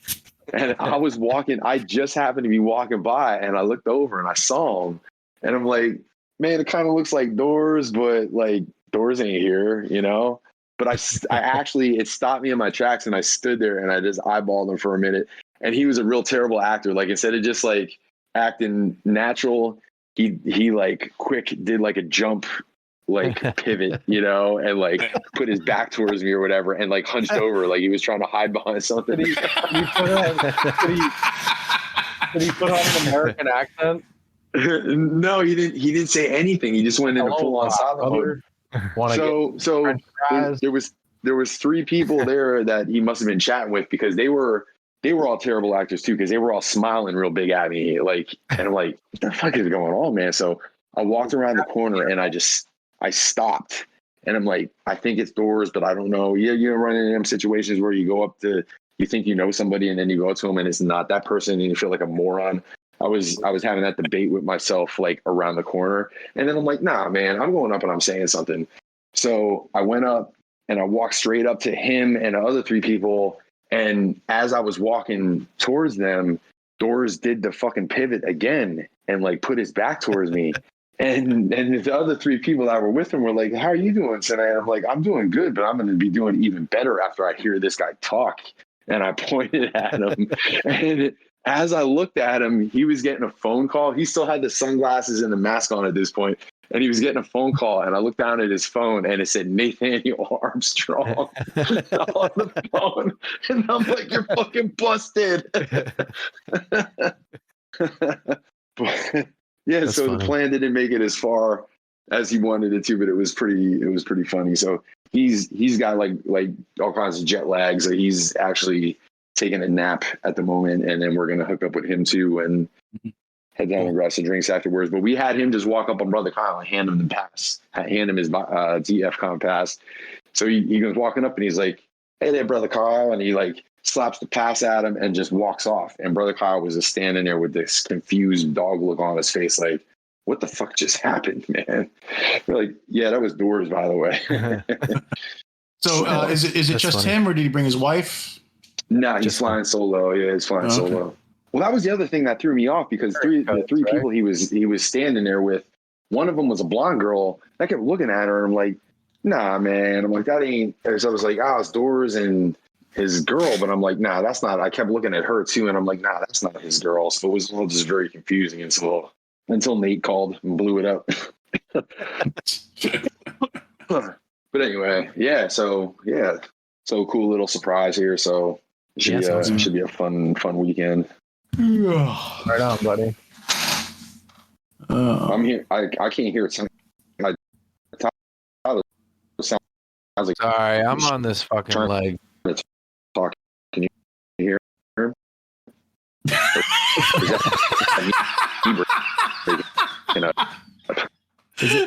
that how I sound usually?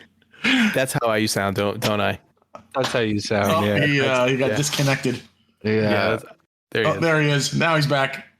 All right. Yeah. I don't know at what point you lost me there. It's ironic because you were saying how you couldn't hear me and none of us could fucking hear you. Well, yeah, you were the only one that was like coming through, and then when I realized that nobody else was answering me, I'm like, well, maybe I'm the problem. Yeah, I'm not going to stay very long because the internet, like I'm on the hotel Wi-Fi, and it's kind of doesn't seem like it's all that great. It's pretty dodgy. You got 150 stinky fatties looking at Alexis, Texas right now, bud. I know, right?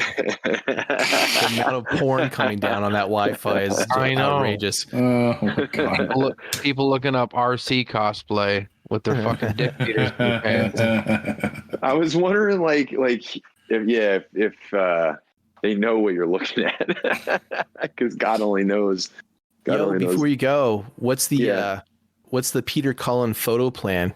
Are you going for it or not? No, I'm not. You know what, dude? I guess I should have known, but I didn't realize how fast all the tickets were going to sell out as quick as they did. Like photo opportunities and signatures. Photo opportunities sold out first, and then I can't remember if there's any slots left for signatures. But I'm not really like a signature guy. You know what I mean? I don't give a shit about all that. Like I would prefer a picture, I think. Right. But sign your stock and then shove it in your pants. Yeah. What the fuck is that going to do? Well, yeah. What kind of advantage is that? When he looks at you weird, be like, it's for the Peter Cullen sex cult, and then just walk away and put your shades on. You should have gotten that picture that he shopped of him with the fucking dick in his pants. Yeah. And I'll walk in wearing that exact same outfit and shit. Don't you remember me, dude? And then throw the picture down. Security.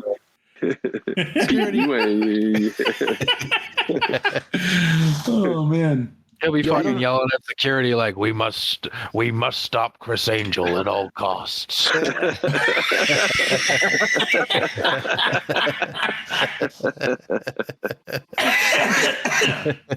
that might have been actually worth going out there if you would have gotten him to sign that, Mike.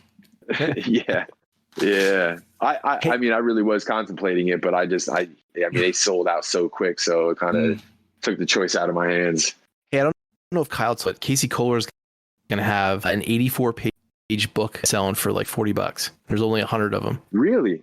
Yeah, it's like his IDW, what it's called, IDW Breeze or something like that. It's really good. Huh. Yeah, I usually get a couple prints off them. I'll just get that instead, man. That sounds cool. Nice. Hey, Mike, can you do me a favor? Yes. When you manage to get onto the dealer floor, if you find a HasLab Unicron, do you think you can pick one up for me? What price range? What's your budget? $5. Yeah. But try and talk him down to 3. Yo, imagine somebody offered me to sell it to me for $5, and I said no. 3 or get the fuck out. Oh, I got my Galactus today. Yeah, mine came today too, but I wasn't home, so they just left the ticket. So I'm gonna have to pick them up when I get home, which is fine. I'd rather it be at the facility than sitting on the porch. Yeah. Sorry, Mr. K, we can't find your boxes. Our black suit Spider-Mans are going to be coming Monday. Oh, okay, never mind. That came to piss him He's like, off. fuck you, Levi. I'm out. Oh, there he is. He's back again. Yeah, I'm back. So listen, I know this is going to keep doing that, so I'm going to leave you with one final story. Jed, you're going to find this one awesome. So I run into Deluxe in the lobby, and hey man, how you doing? So we're bullshitting this stuff, and I said, he was asking who was coming, and I said, Brother Kyle's coming. This was before I knew Doors was going to be here, but I said, yeah, just Brother Kyle and Josh, Josh Lawrence is going to be here. I said, yeah, I'm bummed, man. I said, I'm bummed that Nate and Levi and Jed ain't going to be here this year. And Deluxe is like, I'm bummed that Nate and Levi ain't going to be here either. Wow. That's funny. Jesus Christ. Yeah. He wasn't being a peckerhead, though. We laughed about it, but yeah. All right. Well, I just wanted to leave you with that. I'll let you guys go because I'm probably just going to keep breaking up anyways. But have a good show, and I'll catch up with you guys on the flip.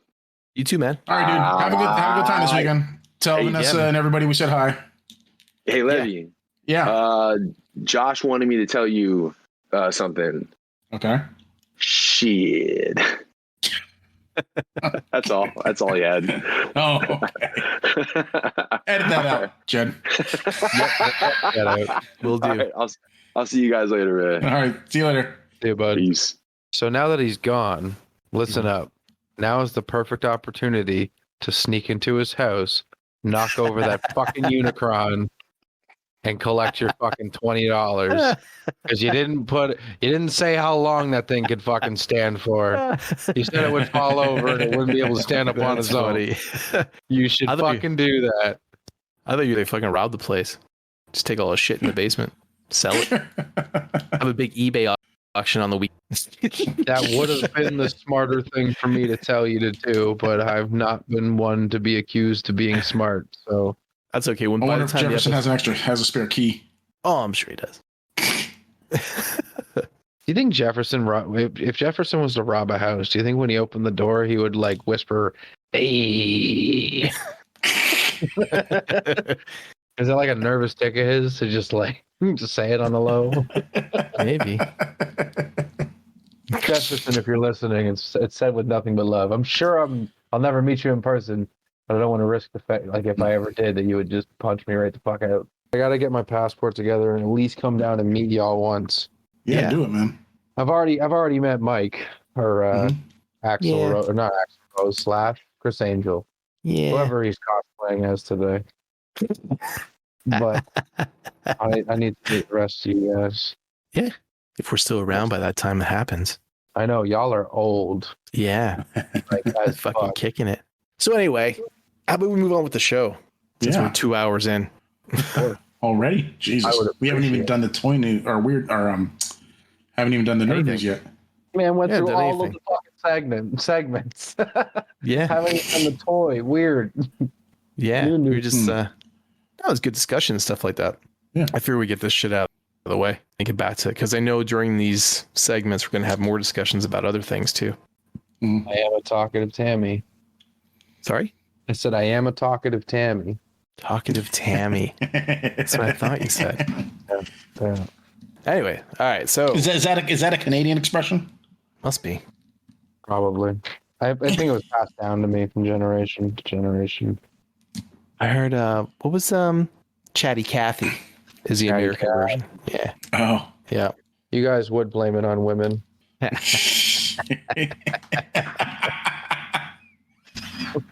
course I would. All right. That's the American way. That is the American way. So this person, I really don't know who they are, but their name was awesome. So I included it in the deaths. So there was a woman. She was 84 years. Her name is May, M-A-Y, Blood. And she was a baroness of the Northern Irish tier. So she was a Baroness Blood, and she was a member of the House of Lords. How awesome is that name? Nice. Baroness Blood of the House of Lords. Jesus. How old was she? 84. Fuck, man. Levy is right up your alley. Yeah. Should have got in on that while you had the chance. I thought it was a really cool name, so that's why I included. Anyway, Robbie Coltrane was 72. He's a Scottish actor. Harry Potter, Goldeneye, and he was a comedian. He died, it doesn't say what he died of though, but he played Hagrid in the Harry Potter films. It's probably what he's best known for. Jan Jan Rabson was 68 years old. He was an American voice actor, and he did the voice of Leisure Suit Larry. Oh, really? And he also did the voice of Tetsuo in the Akira movie. Tetsuo! Kaneda! So he passed away. That's fucking super sad. Angela Lansbury from the famous Murder, She Wrote. Manchurian Candidate, Sweeney Todd. Mrs. She was Potts. 96. 96. And she was also a dame. She was British American Irish. And she was a singer too. 5-time Tony winner. Huh. Interesting. She also died. And that's all I got. Why Levy's interested in the older broads. They're so accomplished. Mm-hmm. Sarah Lee died. Former WWE wrestler. I don't know who that is. 30. Was that like a OD, suicide? Don't know. Traffic accident? Don't know. Drive-by gun shooting? Yeah. So, Loretta Lynn. We covered that last. Actually, was that? Did we? Last show. Did we cover that? Okay. Yep. Oh, that's right. Yeah. Yeah, that was from October 4th. So, okay. All right. Nerd news. What do you got in nerd news? Not too much. The whole, The Rock, Black Adam type of, Superman coming back. It's like this big mess. Apparently, like, it was a leak, and then The Rock jumped on it to make it, like, promote the film. But apparently, from what I've heard, is that it's not like the savior film that's going to be dethroning the MCU movies like anytime soon for DC. Which one? Black Adam or Man of Steel 2? Yeah. Oh, Black Adam. Yeah. And apparently there's like all these other things that are going like up in the air. Some people are saying that it's just a cameo. Some for Henry Cavill. Some people are saying that it's like a 3-picture deal. It's but it's no one really knows for sure. Yeah. How old is Henry Cavill now? If I know anything, it's that It's my nerds will age. take the smallest speck of information and run with it. Yeah. I think he's like 42, maybe. Is that what he is? 39. 39. I was going to say 39 or 42, somewhere around there. A 3-picture deal. I don't know shit about the movie industry, but I don't imagine they're fucking quick to film shit, right? Yeah. And if Henry Cavill is still very much involved in the Witcher series, and that still remains successful, I don't imagine that he's going to let The Witcher just fall by the wayside to film more DC movies. I thought I heard that he was doing one more season of that, and that was it. Oh, is that the case? I didn't know that. That's more rumor. I don't know. Man of Steel is 9 years old. Yeah? Yeah, the movie Man of Steel came out in 2013. Oh, it's hard to believe it's been that long. Long time. Batman vs. To wait for a sequel. 2016? What was that? Batman vs. Superman? Yeah, 2016. 2016. I also heard rumors that they were going to replace, what's that fuckhead's name that plays the Flash? Oh, Ezra Miller? Yeah, Ezra Miller with somebody else. Oh, good, because he's a real piece of shit. And he's facing like 20 years in prison now. Right. Is he really? Yeah, if he's for convicted. was it for the burglary charges and Yeah, I think so. whatever else? Yeah. I don't even know if they even charged him yet for child endangerment or all that stuff yet. They could even be more prison time. This is like, it's a good opportunity to just go from Barry Allen to Wally West.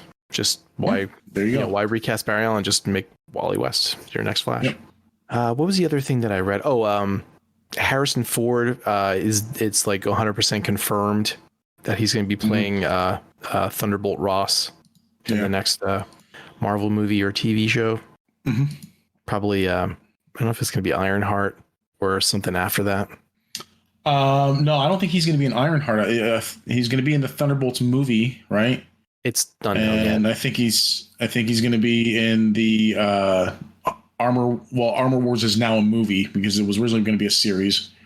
So I'm pretty sure he's going to be in that too. It's a rumor. Yeah. I think they changed. I don't know if they changed or not, or they just adapted, because I'm sure that's going to be some type of introduction, like a Red Hulk thing. Yeah, I don't know, though. I mean, Harrison Ford's like, what, 80, 81 now?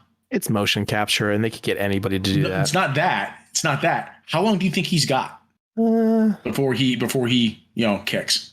How is he? It's like 80, 81. He could go at any time. At that age. He flies a plane. So that's even high. What, are we like a fucking insurance company trying to wager his life insurance? No, but I'm just saying, like, it takes how long? Like this Thunderbolts movie, we're not going to see that for several years. I mean, how soon are they going to start filming that? Well, a lot of these Marvel projects, they're years down the pipeline. Yeah. So think of it like this. So think of it like this, right? Mm-hmm. If you really wanted to and you signed off on it, you could like basically capture any type of like performances that you need, like all up front for like say the next 5 movies that he might be in, and then CGI the rest of the stuff and either do like some type of deep fake of his voice or like, what's the word I'm looking for? Just like CGI all that stuff afterward. And to be fair, he looks great for his age. Yeah, but like you said, he flies planes. He looks real healthy. And helicopters. He could fucking go down any day. One bad updraft and. Well, he did crash a plane once. Remember that? Well, he did. I remember that. He had a plane crash. Yeah. So, but think of it this way, right? Did you watch Obi-Wan Kenobi? Me? Anybody? No, not me. Sorry, what was the question? Obi-Wan Kenobi. Did you watch it? No. So, like, there was a question while series that was posed online when the episodes were coming out. Is like, who did the voice of Darth Vader? And it sounds just like James Earl Jones. And they're like, did they get James Earl Jones? And they're like, yeah, they did. And that's what basically said. Now they find out, after the series is over, James Earl Jones like agreed to have his voice talent resynthesized.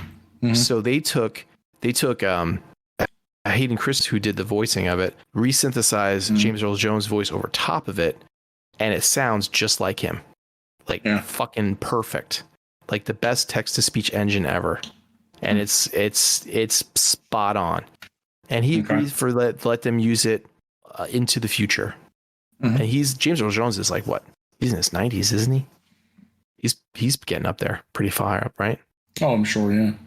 I will be back in a moment. My little guy's awake. All right, man. So if you can resynthesize voice, deep fake actors' appearance, de-age them, you're pretty solid, I think, on any type of performance you might need in the next 10 years if they sign off to let you use it or pay you ahead of time for it. So I don't foresee any issues at all with casting him in that role. Right? Okay. And I'm telling you, Levi, there was a scene near the end where like his mask, the Vader's mask, was like half cracked off and shit. And they were switching back and forth between like, Hayden Christensen's voice and James Earl Jones' voice through the synthesizer, through the mask. And it sounded awesome. And it was done. It was so well done. So there was like no real like voice acting that James Earl Jones did at all. And it sounded perfect.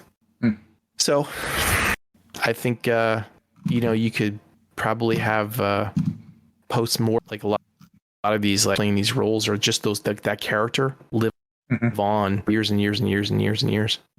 Now there's moral implications and people thinking, well, is it really, the right thing to do that?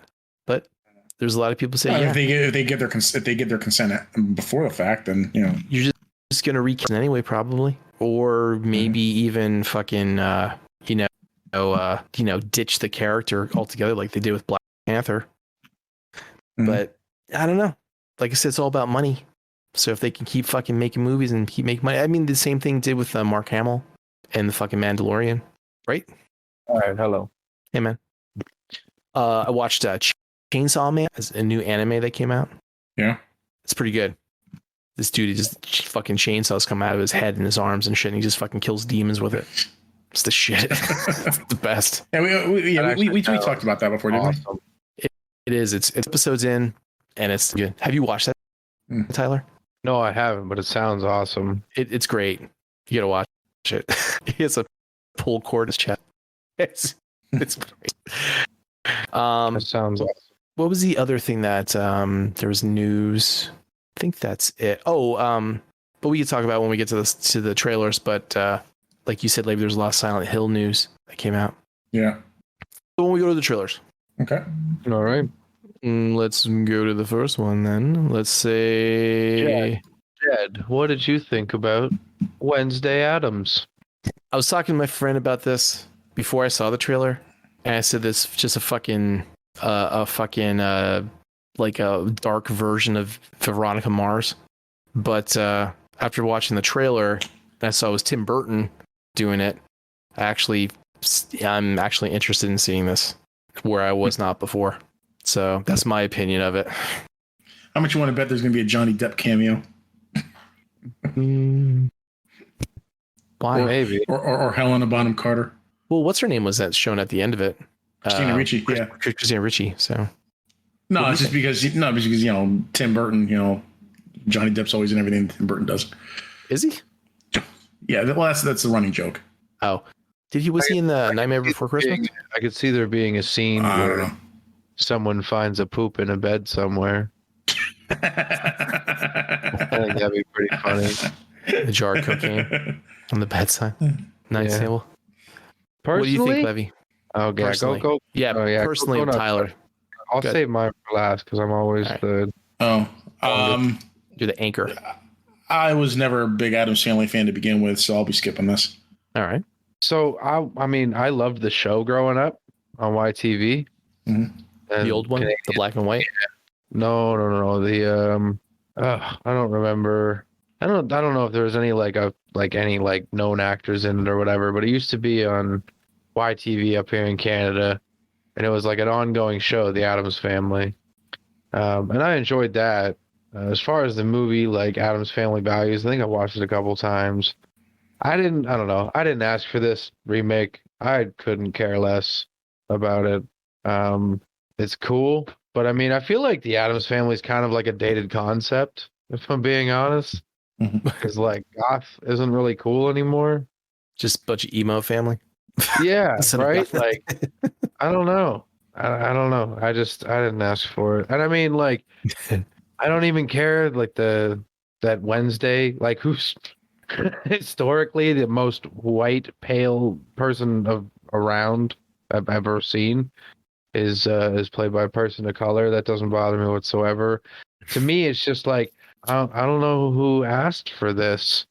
Like who was out there like, man, I'd really love a fucking movie or a brand new Netflix show or whatever it's supposed to be about Mhm. Wednesday.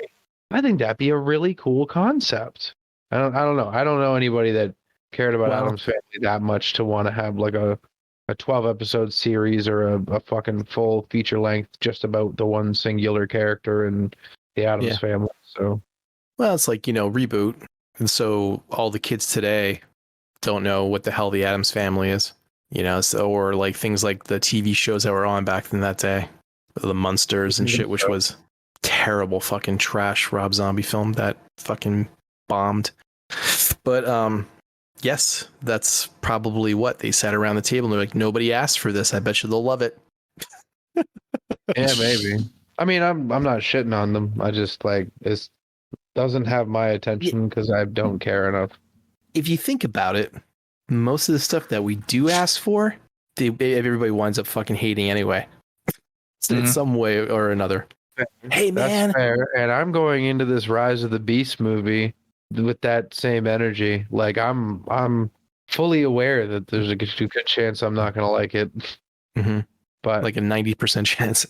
I'm still right. gonna go see it. Yeah. Yeah. I heard a rumor there's going to be a trailer for that coming out soon. Probably the next Super Bowl. Maybe. I don't know. Maybe not that long, but yeah, probably. Well, I think it was slated for a June release. Maybe. Like, wasn't it June this year? Or maybe it was Christmas. I haven't been tracking that.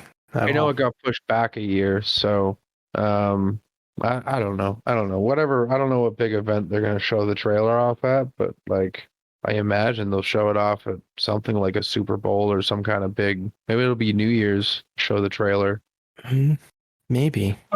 I'm cautiously excited. Excuse me. I'm cautiously excited because like I want to see Beast Wars on the big screen, but I also don't want Shia LaBeouf fucking my Beast Wars. Yeah, I think you probably won't get what you want on the screen. No, definitely not. But I also know that going in, like from the track record of these movies, right? So Mhm. I'm going in with a grain of salt and a shot of penicillin. So how about Silent Hill 2? Do you mind if I go first? Yeah, go ahead, Tyler. I figured since you were here, it was you, me, and Levi. I try to focus more on like video game trailers than movie trailers. Okay. So, which is exciting, by the way. All the Silent Hill news. But go ahead, man. So I'm not up to date on the Silent Hill news. I will say this looks fantastic. I've never been like a huge Silent Hill fan. I don't think I've played any of the games to completion. I played a couple games, but I've never like completed any of them. But I really liked the first movie, which I guess is a polarizing subject. I guess I don't know. Some people didn't like it. But something that really blew me away was just like how good the graphics are and how much I can imagine that's going to contribute to like the immersiveness of this style of a game. Right. Like this type of graphics is wasted in a first-person shooter, in my opinion. Mm-hmm.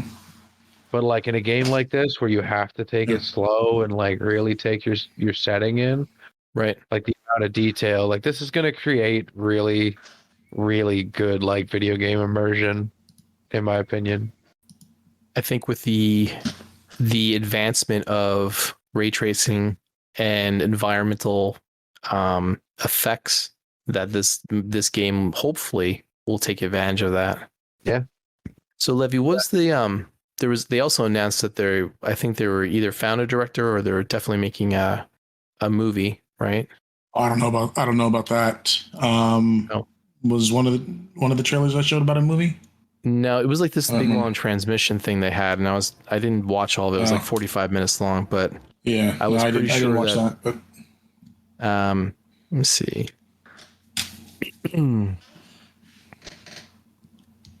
Return to Silent Hill is what it's going to be called. Oh, okay. And it's going to be a reboot. Let's see here. Return to Silent Hill will apparently serve as a direct sequel to the original 2006 movie, helmed by the very same director, Christoph Gans. Interesting. So there you go, Tyler. The same as that guy that made the first movie is going to make the sequel. Oh, okay. I did. I really Pretty cool. enjoyed the first movie. The second one was but the first one was good. Pyramid Head was cool. Them fucking nurses, bud. Oh, the following like 5 fucking Halloweens was just like sexy Silent Hill nurses for Halloween parties, and like I was all there for it. Cool. I have I have the movie. I haven't watched the sequel yet, but I want to. It's yeah. I mean, it's okay. It wasn't as memorable as the first one, but right. I figured I'd go into it with low expectations. Yeah. Did you ever play the Silent Hill games, Jed? Oh yeah, the originals I did way back when. The one that came out, the reboot recently, I didn't play that, but the originals, yeah, I played them. They're awesome. I love those games. Fucking creepy as fuck. Are you gonna get this when it comes out? The Silent Hill 2? Maybe we should probably stress for everyone listening. This is a remake of the original Silent Hill 2. So apparently, it's gonna be a from the ground up remake. So. Yeah. It's maybe possibly. It looks really good. Mm-hmm. Oh, you know, I want to speak because we're talking about this trailer. I remembered. Did you guys ever get around to playing that? The hell is it called? Is it not Gorn? What's the one? Scorn. Scorn. That's it. Scorn. Yeah. Did you guys wind up playing Scorn? Actually, I was playing it today. How is it? I only played it for like a half an hour, but it's really detailed. It's first person. the first level that I'm in, like it's extremely barren. It's like full of puzzles. Mm. So I was just kind of like looking around, but like the graphics are really good, even for the cloud streaming, which is how I'm playing it. Yeah. But yeah, it's pretty decent so far. The CGI is amazing in it. The detail is crazy. I've been hearing people have been complaining about the combat in this game and saying that it's like really hard, and when you die, you lose all sorts of progress, and you got to repeat stuff over and over again. But then I was watching someone's video saying that if you're complaining about the combat in this game, then you're playing it wrong.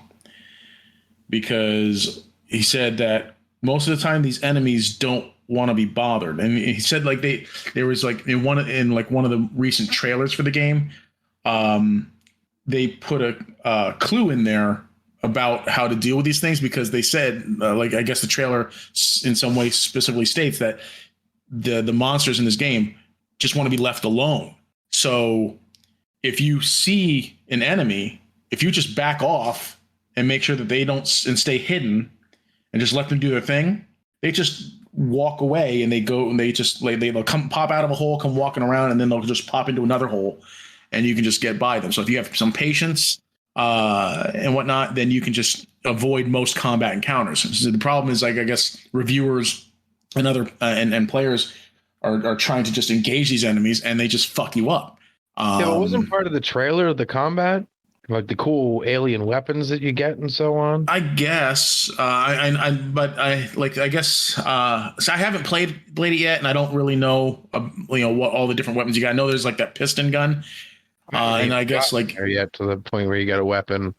Yeah, I guess like the piston gun is what people are complaining about, because it doesn't you have to be in melee range to use it, because it's not really, it doesn't shoot projectiles. It just like shoots out like this little bar, and then like it's like almost like a jackhammer, almost kind of, I guess, or a bolt gun. But because you got to get close, and the enemies hit you, and they do a big fuck ton of damage to you and shit like that. But the one guy was saying is like, look, just fucking have some patience, back off, let them do their thing. When they go away, then you can get through.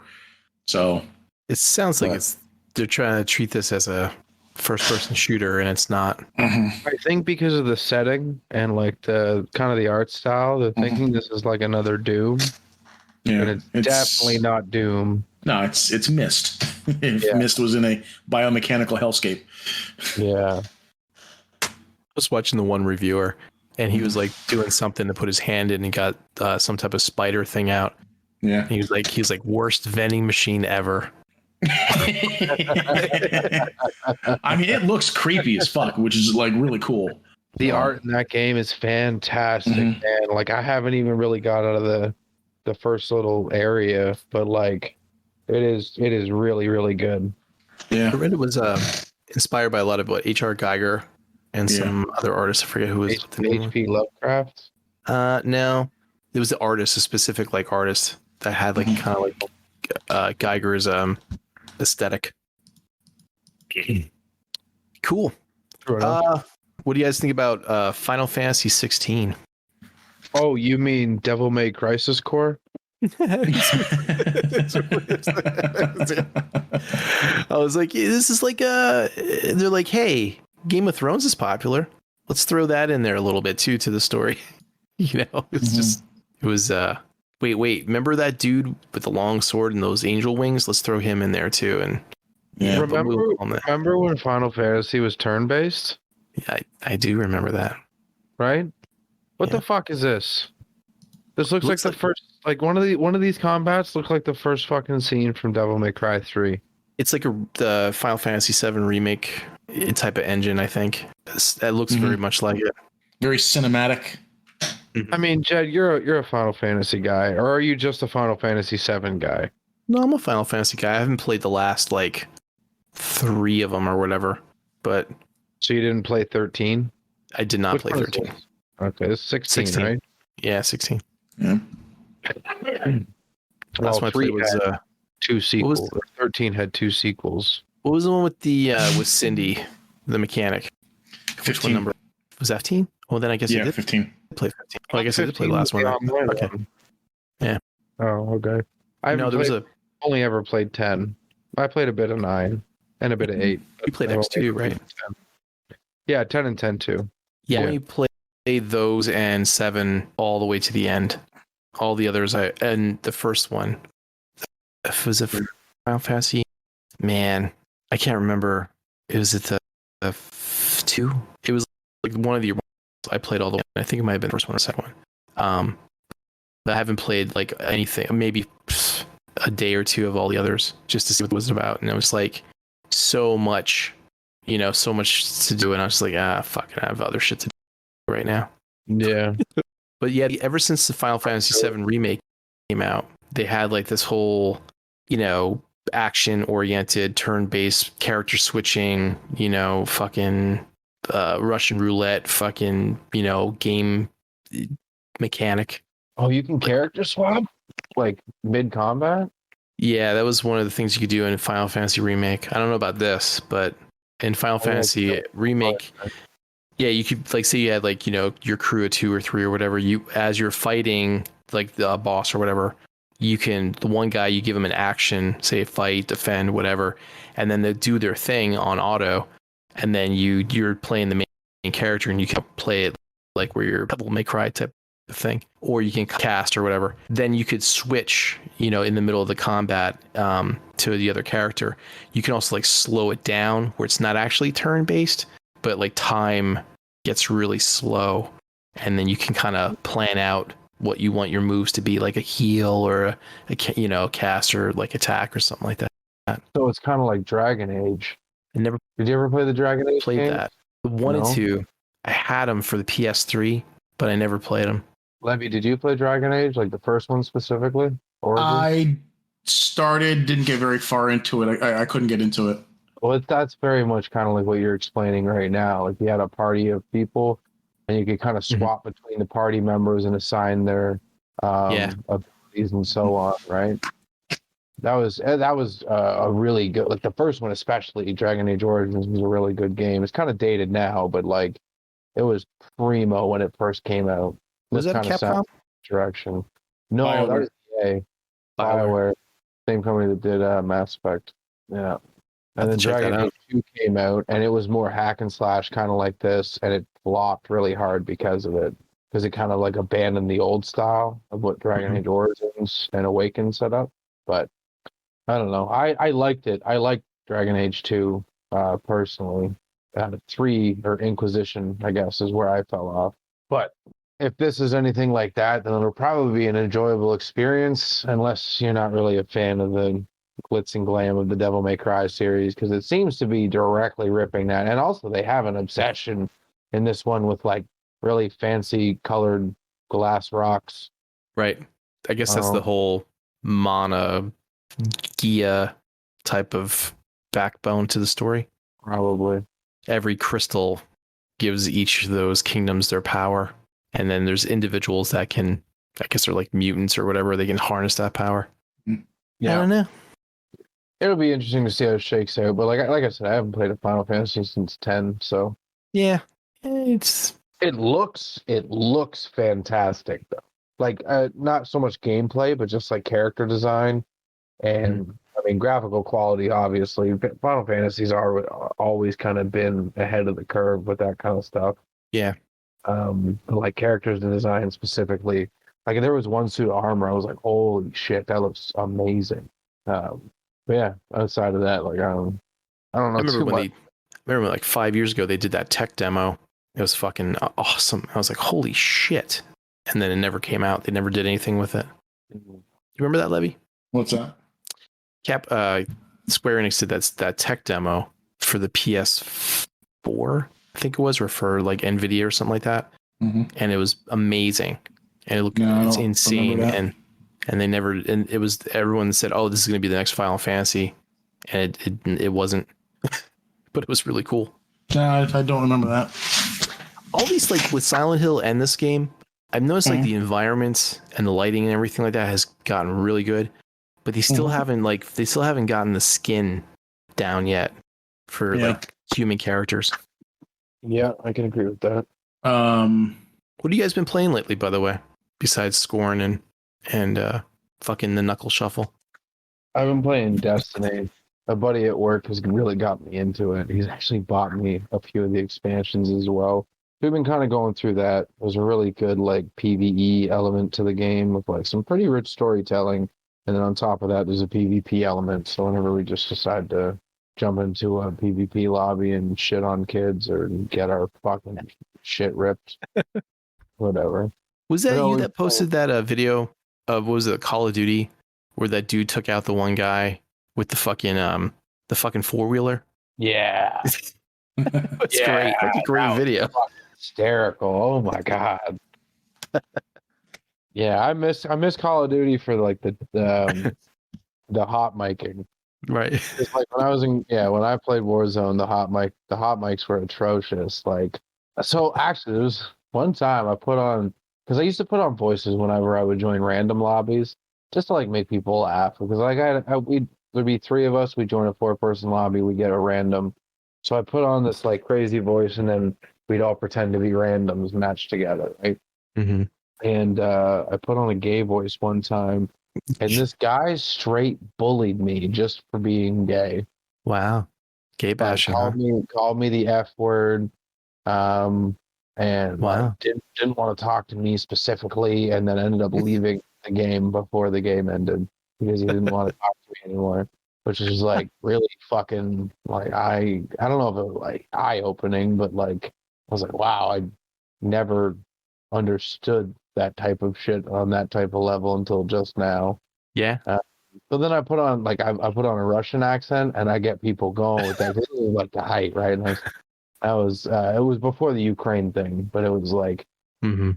when Russia and America were like comparing penises. So I put on a Russian accent, and I'd be like, "Yeah, mother Russia. When we come to your country and invade, I make you drink one of the Russian beers instead of you drinking that American beer." And I would get people fucking fired up. You know, they love their country. I don't give a shit. Yeah. Back, a friend of mine for Halloween went as Osama bin Laden, like the month after 9/11. Oh, To a party. He was the worst choice ever in his life. he said it was what? It was his worst choice he ever made in his life to do that. Oh, I'm sure. I'm sure. How many fights did he get in? Do you know? I forget. He was approached multiple times, especially when you're drinking and stuff like Yeah. that. So anyway, moving right along. I think that's all the trailers we got. How about some weird news, Levy? Got some cool shit for Hang us. on, sorry. Before we leave that, could you What? imagine being a drunk redneck at that fucking party and like Yeah. make a quick phone call like, Leroy, that some bitch Osama bin Laden is at Charlie's party right now. Yeah, I can get him right now. Hang on, put the president on the phone. Put the president on the phone. What do you mean he's not there? Hey, well, all right. Listen, tell George Jr. I'll be over with fucking Osama's head in a minute. All right. Oh yeah, let me go cat this motherfucker right now. That would be fucking hysterical. I want to write a movie around that. Them some lynching words. That's fucking hysterical. Like just some dumb hillbilly redneck. Just that can't even recognize this dumbass. And I'm assuming your friend did like the blackface for Osama. No. Or now you have the whole whoop though and the turban and stuff like that. Oh my god. Jesus Christ. Anyway, sorry. What were we moving on to? Weird news. Weird news. Yes. All right. So this first story comes from IFL Science. Woman lost $30,000 to astronaut scammer who needed cash to return home. Oh my god. Return home from yep. the space station? Yep. Oh my. Gift card and Subway gift cards. Online fraudsters have reinvented an age-old online romance scam by pretending to be a Russian cosmonaut who needs money to return home to planet Earth. As far out as it may seem, the hustle recently managed to hook one woman living in Japan who reportedly sent 4.4 million yen, or $30,000 American, to the unknown criminals. Boy. They originally contacted the 65-year-old unnamed person from Higashi-Omi City in Shiga Prefecture via Instagram in June of 2022. Mm-hmm. According to the Japanese newspaper Yomiuri Shimbun, the pair then began communicating via the Japanese messaging app Line, where he explained that he was working on the International Space Station as an astronaut. He expressed a desire to start a new life in Japan and declared his love for the unsuspecting victim, claiming he would marry her upon his return to Earth. Wow. He reportedly sent her messages saying, "I want to start my life in Japan," and saying, "This 1,000 times won't be enough, but I'll keep saying it. I love you." However, as love stories often do, things quickly became complicated. He claimed he required a landing fee to return home and set up a new life in Japan. Between August 19th and September 5th, she sent the person a total of 4.4 million yen through 5 separate bank transfers. When the person continued to ask for more money, she grew suspicious and decided to consult the police. That was the point. Yeah. It was at that point. Yeah, after she'd already sent a 4.4 million yen and he wanted more, then she got suspicious. I think the whole "I'm a cosmonaut and need money to get back home." Yeah, that wasn't sus enough, right? Yes, so the police are currently investigating the crime. So here's an interesting factoid. This is not the first astronaut-themed online scam. Back in 2016, an email scam was going around in which someone was pretending to be the cousin of Nigeria's first astronaut, Abacha Tunde. Nigeria. So basically, this is the evolution of the Nigerian prince scam. They mixed that together with an astronaut. Yeah. So the story went: Tunde had been unwittingly left on board a Soviet space station when the Soviet Union dissolved. He is in good humor and wants to come home, the email read. The hoaxer claimed the cousin was still getting paid for his years of ongoing solitary service, amounting to over $15 million, but required a large sum of money to return to Earth and release the funds. If the victim was willing to pay $3 million, they could obtain 20% of the astronaut's fortune. And needless to say, it was a scam. Abacha Tunde doesn't exist, or at least he's certainly not a lost space explorer. There have never been any Nigerian astronauts. You know what they say, a fool and their money are soon parted. I keep getting scams on Instagram all the time too. Oh yeah, I keep getting they're relentless, dude. Yeah. That and I keep getting those Camp Lejeune spam emails too. I got actually approached yesterday. It seemed kind of real at first, and until I the wording got all whacked, dude, and it's fucking shitty. Mm-hmm. But it was like, hey, really like your art. And the person was like, I was hoping to get a commission. And I was like, can you do a drawing for my son of him and his pet? And I was like, all right, well, so far this seems legit, right? It was a private account and stuff like that. But, the first red flag was there's no posts.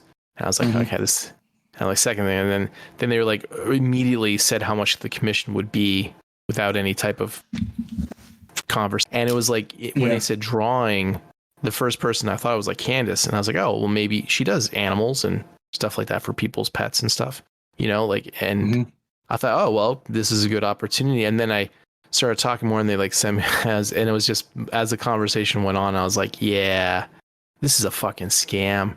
I'm like, this is fucking terrible. So they wanted this fucking dog. So I threw it through a filter real quick and I sent it back. I said, there you go. I said, it's all done. Right. Yeah.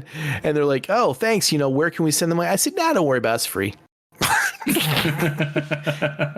They're like, no, we want to send, the money. We have the payment. I have sent the payment already. And I'm like, nah, I'm good. Thanks. Because apparently what they do is they send you, I guess, a payment, and then they overpay. And then you have to, legally, you have to pay that money back. Yeah. And when you pay that money back is where you like cancel it's where you get ripped off and stuff like that. Yeah, they cancel the original payment or something like that. Right. Yep. So like an over fee thing. That's why I would just send them to fucking PayPal. Well, even that, like if they give them their PayPal, issue refunds through PayPal, and then PayPal would just issue the entire refund. Right. So it's you can't cancel the payment. The other one that I get hit with all the time is the marketing one.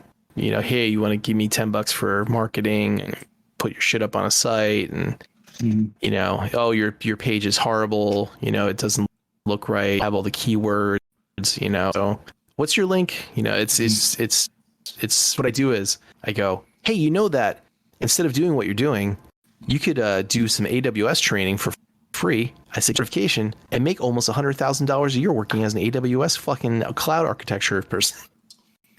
And half the time they're like, really? How do I do this? And then I start scamming them. I'm like, no, you pay me. So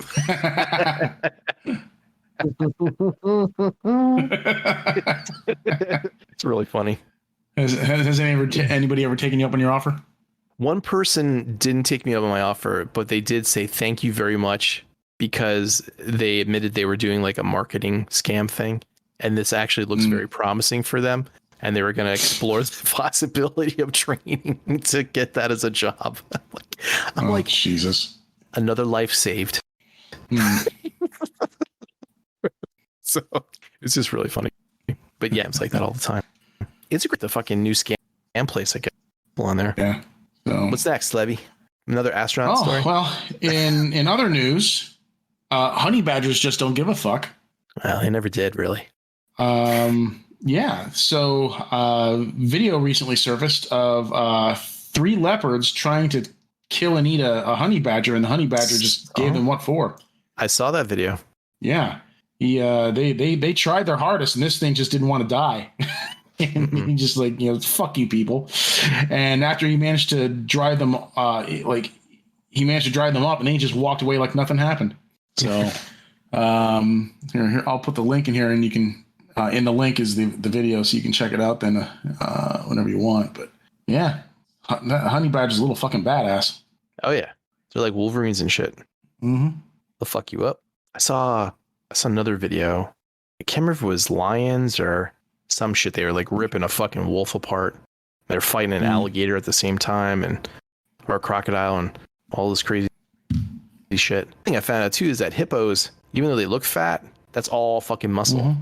Oh yeah, they're like more deadly than fucking any alligator or crocodile. Oh yeah, they're more responsible for more human deaths per year in Africa than any other animal, from what I remember reading. So, but yeah, this honey badger got ganged up on, and I mean, and those leopards, they were trying to tear into it too, and he just said, you know, he just didn't give a fuck. He just like, yeah, he was able to fight them off, and they were surprised at how tenacious he was. So, but yeah, that's it for my weird news. Cool. You guys got any toy news? I have a little bit. So, well, I saw that what's the Moon Studio? They're doing the third party Raiden, right? Combiner, the train bots combiner. Yes. Yeah. That. Yeah, because it was originally supposed to be Zeta Toys, yeah. But I guess that for this combiner, they changed it to Moon Studio or whatever. But I guess they're now releasing it as a $700 gift set. Oh, okay. So if you missed out on the original releases, you know, you can always get the complete set for $700. I have no interest in that whatsoever. I thought I did, but then I'm like, no. I can't. I can't keep getting like big giant fucking robots anymore. Like giant ones, like the big 2 foot tall shit. I can't keep getting those. I don't know where I'm going to put all that shit. The ones that I do have. Tyler, what does 70 centimeters turn out to be in inches? 70 centimeters in inches? Yeah. Oh, just off the top of my Canadian head. You should know. You're fucking bilingual. You speak Canadian and American. No, I don't. You're just doing a redneck impersonation. 27.5 inches. All right. Well, that's going to be your combiner that you get when you get all the Predacons. So that's like a 27, 28 inch combiner. Oh, okay. Levi. What's that? Levi. I said that's how big the Predacon combiner is going to be. Oh yeah, I know. But I had already committed to that one, so. But all right. So first, I put a link in there. It looks like MMC is releasing as a TFCon exclusive an early release of their Steeljaw cassette. I guess this particular version is going to be available at TFCon this weekend in limited quantities, I guess. But then they're going to do a mass release with maybe like a slightly different deco or whatever. So I would like to get that, but I'm still debating if I want to or not. Mm-hmm. I might, maybe. Isn't it like select quantities? Yeah, it's just going to be it's an early release thing, I think. We'll probably roll it out in mass. Yeah, from what I understand, they're supposed to be doing a mass release down the road, but this, I guess it'll probably just have a slightly different paint deco or whatever to differentiate it from the exclusive version. Cool. And apparently, okay, so let me get this second link here. There's Robosen. They made the auto-converting Optimus Prime. Yes. And it looks like they're releasing a version 2 already. According to this Dame Chalk post, there's they show a picture of the original version and then the one that's just maybe like a head taller, and I guess it's the Elite version. Interesting. So coming out. I don't know what the difference is between the two other than size. Guess they don't care about scale for all the other ones that are coming out. Yeah, Optimus Prime comes back with Elite scale. I did see that when Mike posted a picture, or Josh posted a picture of him setting up, like in the back, Robosen had a stand there at TFCon. Yeah. So I'm curious as to why they're making one with just a slightly different size scale. I mean, by all counts here, they look pretty much identical aside from size. I don't think scale really matters with this specific thing. Well, yeah, no, they don't think like there's not like they're gonna have a huge run of auto transforming figures, right? Well, they did tease that there was going to be 3 more coming. I mean, it can't be Megatron. Could be. Because what are they gonna do? A tank? Right. Yep. With G1 Optimus? Probably. Yeah. They've done it already before. I could see them doing like an auto transforming sound wave. That would be pretty simple. It's going to be cars. Did the original one have remote app control? Yeah. And the app was going to be like, it was a thing where you could download like, predefined, things for it to do. Mm-hmm. But then you also be able to build your own, specific like, what's the word I'm looking for? Configurations. Mm-hmm. So that certain things like an ad track, you could program it to whatever you want it to be. Mm-hmm. And then over time, like new phrases and other things would be, downloadable through the app. Yeah. So not for nothing, there is quite a few differences in this. For instance, so you see where the shoulders are on the smaller one? See how there's like a slot for the shoulders to move up and down? There isn't that on the big one. The crotch piece seems to be different in the center anyway. Okay. The legs are different. There's 5 vent flaps on the small one and only 4 on the big one. The fuel tanks on the side of the legs are bigger on the big one and not even touching the tires on the small one. Okay. The abdomen is a totally different grate. And it looks to me, this just could be size, but like beside the abdomen, right where the tire is on the right side of the small one, you see that like metal box in behind it. The big one doesn't have that. Now that could just be hidden better in the back there. But like it looks like there's quite a few aesthetic changes. So maybe this will be like maybe the size isn't the only change. Maybe they've made some improvements to their previous design. Maybe this one's going to have more or different poses. Because like the biggest engineering and stuff too. Yeah, maybe the biggest thing for me is that shoulder, like the cutout isn't there. So like, what changes did they make to the arms to accommodate for that type of movement or the range that would have been allowed by that cutout there? What they should have did was just make a Bayverse version. Yeah, but could you imagine the amount of moving parts that thing would need to have? Well, if they're going to be redesigning and engineering that, that would make more sense. How long has this initial one been out? A year? About that. Couple years. Yeah, about a year, I think, or some change. Well, it'll probably fucking take them a year to do just the chest for the Bayverse one if they're trying to do all them goddamn slivers. I mean, I think the reason they stuck with this is because you can do it true to the animation with the transformation, but also it's fucking simple. True. You can't do the Bayverse one because of how complex it is. So like you're either sacrificing the aesthetic of the robot mode for the beat or for the truck mode, or you're sacrificing the truck mode for the robot mode, and all for what? The auto transforming gimmick? well, I mean, you could just make it so that it's like a visual thing and not actually part of the combining or the transforming components. You know. Oh, hold on a second. Okay. The smaller one is the new one. That makes more sense then. The smaller one is the new one. It's going to be a little bit less expensive, they said. Oh, So, Yeah. got to be economy version, huh? With that cutout in the armpit there, I imagine they've added more poses or like more activities this fucking thing can do.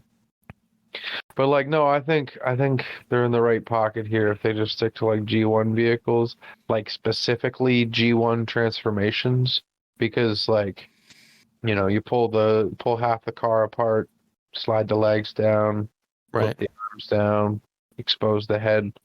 That's Well, easy. I mean- for like automation to do that shit. If you do some like research on it, they've had vehicles. They had a few different vehicles before they got the Transformers license that they were trying to sell. So they already have like engineering for like different transformations already done. That's cool. But yeah, Soundwave would be super easy. It would just like just brick tape. It'd have to play music though. It would have to play tapes. What else you got, Levy? all right. So I posted a link to a YouTube video review of the combined mode for the Kang Toys Predaking. A review of it? Yep, it looks like it says it's a quick Predaking quick review, and it looks like it's like a stop motion. Is it a review or is it just showing them transform it and combine it? Not sure. Does it have two of the headstrong legs for the combine? No, okay, so it looks like it's showing them combining it. It's got some heavy rock music in the background. So Yeah, I've seen that. That was at the end of the Thorgilla, whatever the fuck you want to pronounce it. Oh, okay. Transforming video too. Yeah, they have the same combining thing for both legs. The okay.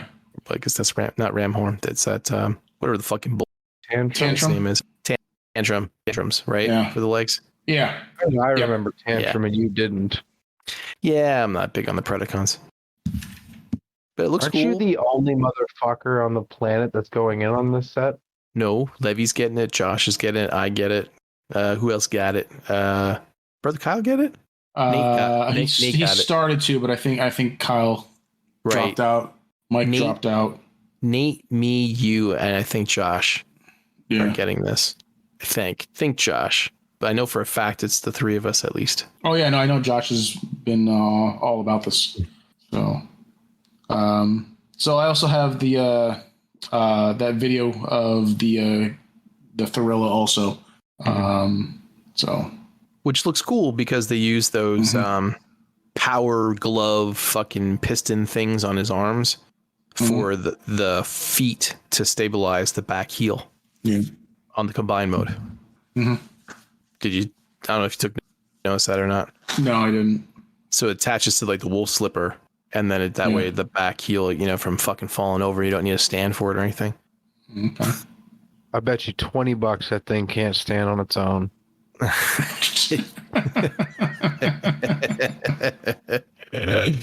I'm not taking that bet.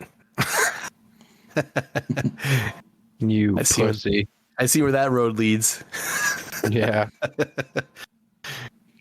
I have a feeling that I'm probably just going to keep these in beast mode, and that's how I'm going to keep it displayed. Oh, they look cool in beast mode. Yeah. I mean, this combined mode looks pretty cool. It doesn't look like a fucking transformer, but it looks cool. Kind of reminds me of the Levy. You might know this. The Sazabi Gundam The what? Unicorn Sazabi. Oh, okay. Yeah. Let me pull a picture for old Jed here. Old Jed, please. It's like I could wear Old Spice and fucking wear old have old money. Bro, I wear Old Spice. I'm surprised you don't still use just baking soda. Coconut oil, man. Coconut oil. There we go. Yeah, this is kind of what it reminds me of. That's a bad picture. There. Copy it. That's the size of me. I mean, obviously there's more like gold to it, but like with all the greeble and shit and the red and the gold, kind of reminds me of it. You think so? I don't see it. Oh yeah.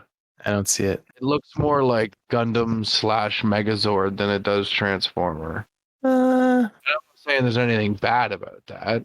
Did the Zoids ever have a combiner? No, Zoids don't transform. Well, if the Zoids had a, well, it doesn't mean combine. Voltron didn't fucking transform either, and they combined.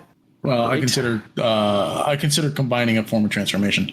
This looks like what the Megazord should have looked like in the new the Mighty Morphin Power Rangers movie. What aesthetic is that? Holy you didn't see fuck. What's the what are those Zords? What's the aesthetic of the Zords time around? Doing like an Asian thing, doing a fucking dinosaur thing, or what? Hang on, I'll send you the picture. Oh, and actually, there was a Zoid series called Fusers, where I guess like two Zoids can combine into one. Mm-hmm.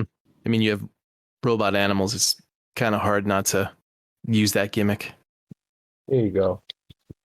That was the Megazord in the most recent fucking movie. What? Yeah. Was that from? Oh, it looked okay. Was that from the live action movie? Yeah. Yep. Okay. I watched that movie. I actually forgot about what it looked like. Me too, Jed. Me too. Yeah. Yeah, the fusers look fucking retarded. I know that's not PC anymore, but like, look at this fucking thing. It's like a porcupine with guns. So what else you got for us, Levi? That's it. That's it for my toy news. I saw that. Or you'll miss my Storm Collectibles showed off their My Shiranui. That's gonna be. That's right. Yeah. And the Are you getting that, Mai? Oh yeah, I'm gonna get that. My and Geese, and then hopefully they'll do a Joe, and and then I'll be done. Get my Fatal Fury team, and I'll be happy. Okay. And Hasbro revealed like the original 80s Dungeons and Dragons characters as action figures. They started out with we talked about that last time? Well, we talked about Venger and Dungeon Master, but then after the show, they released the other characters as a preview. Definitely getting those just to have them because of nostalgia. Mm-hmm. Plus my kids watch that cartoon all the time. They love the fucking Dungeons and Dragons cartoon. I don't have any other toy news, not that I can think of anyway. Tyler, do you have anything that's interesting? No, not really. Yeah. I mean, there's always new Warhammer models coming out, but none of them are based on my army, so I don't care to mention them. That's 100% what it is. I don't eat shit. Do you have any listeners' questions, Levy? We do not. It looks like there are no responses. Well, that's good. It's because I haven't reached Josh's level of fame yet. Not all of us can be SLB vlog. That's true. Not even him. Y'all are a bunch of fucking celebrities up in here. I know, because I get approached all the time when I walk down the street. They say, "Hey, are you that guy from that podcast?" And Yeah, you're the one that pissed off Matt Baldwin, right? Then all of his cousins try to lynch me. Oh my god! Zing! I can't make it. Dude, that was how many years ago? He's still fucking. He's still. Oh my god! I know. That's funny because I even forgot about him. It's like he's in there with the stasis lock people. Well, besides Dakota and Candace, but everybody else, I just fucking kind of went to the wayside in my brain. Probably because I also left all those groups too. Yeah, man, you remove the common denominator, and all of a sudden, these people you were super close with aren't really close with you anymore. Yeah, though that static that was in your daily life is gone. You can focus more. I actually get pissed off when I get fucking too many notifications on my phone. I'm sitting there trying to do something here, I'm like, oh, turn that shit off. Yeah. Get off my lawn. Silent, because I can't stand. I said I have my phone on silent because I can't stand my notification sound going off all the time. Yeah. And like I'm in a couple of Facebook group chats for like gaming and stuff, with like my old high school buddies, and sometimes they'll get into a conversation.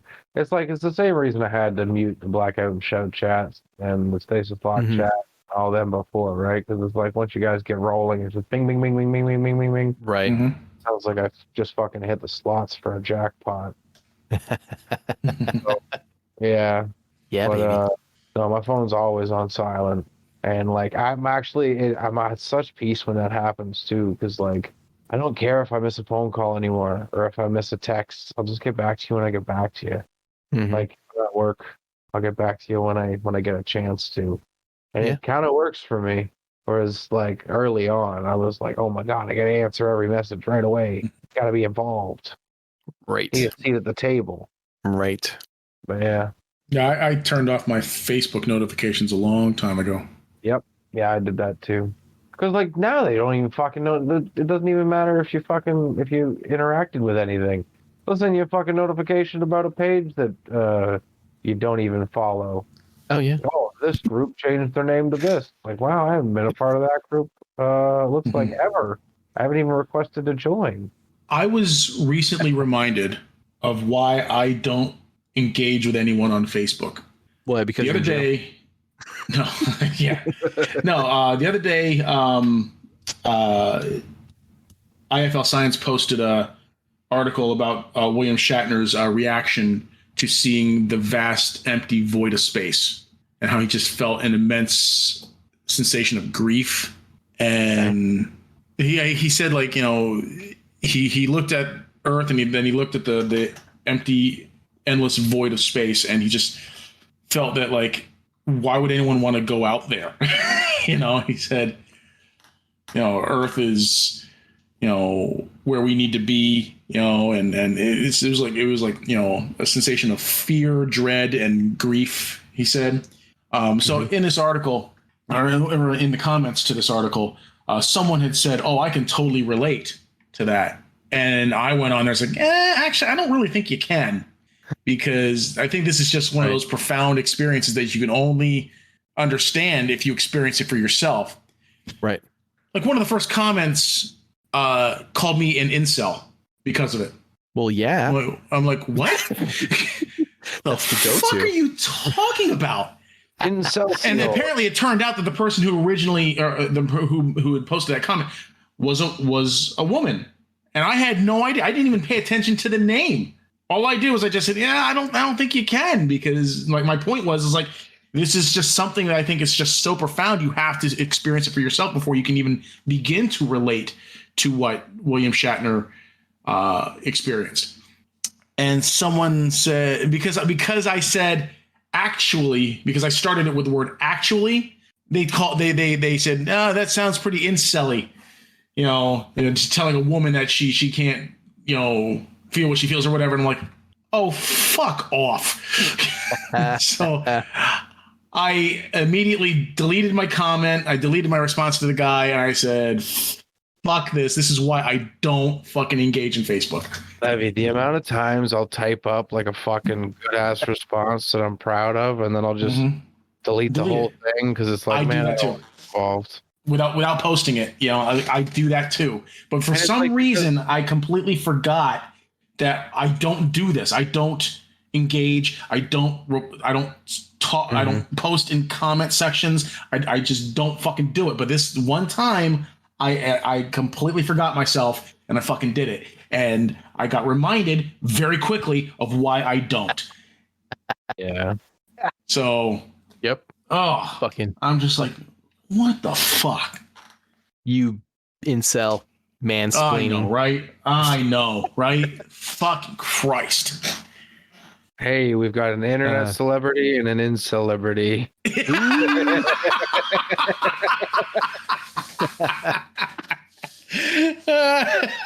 In celebrity. Nice.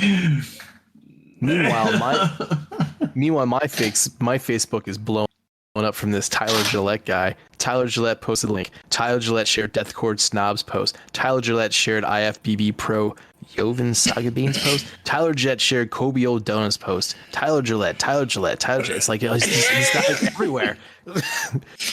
I thought this guy was like took a break from Facebook, but no, he's all over the place. As one of your favorite contacts or some bullshit. Why are you getting a notification every time I fart on Facebook? Probably that's why. Yeah, it makes I don't know. But like I get that too. Like some random will be like, oh, this person shared such and such. It's like, man, I don't even know if we're friends. Like, I don't know. Facebook's fucked though. Forward to your posts are very fun. So I look forward to those. Funny. Yeah. I try to keep it relatable. It ain't easy being Mimi. Talk to Levy's the king. He's the Lord, the Emperor, the in-celebrity. The in-celebrity. In-celebrity. That's not going away, is it? That's not going away anytime soon. I wish I had more time this weekend. I changed the opening to have that in there. We'll use that as the teaser for this episode. Oh, okay. Great. I am the in-celebrity. You gotta put that in like the actual intro song. Yeah. Yeah, it's time for a new intro, right, Jeb? It is really time for a new intro. It's 56 episodes since I made one. Yeah. Well, Mike did the first one. You did the second one. Levy should do the next one. Oh, I have no. I do not have the skill set. It's a weird way to say desire. Right. You know? Fill in fully, Tyler. Well, I mean, if there's no questions, we're all out of news. Right. Yeah, it's droning on conversations from your favorite Canadian. Yep. I think it's about that time. Hang on, let me channel my inner Chris Angel. Doing my Naruto hand poses for the mind freak in me. Enough's enough. We're out.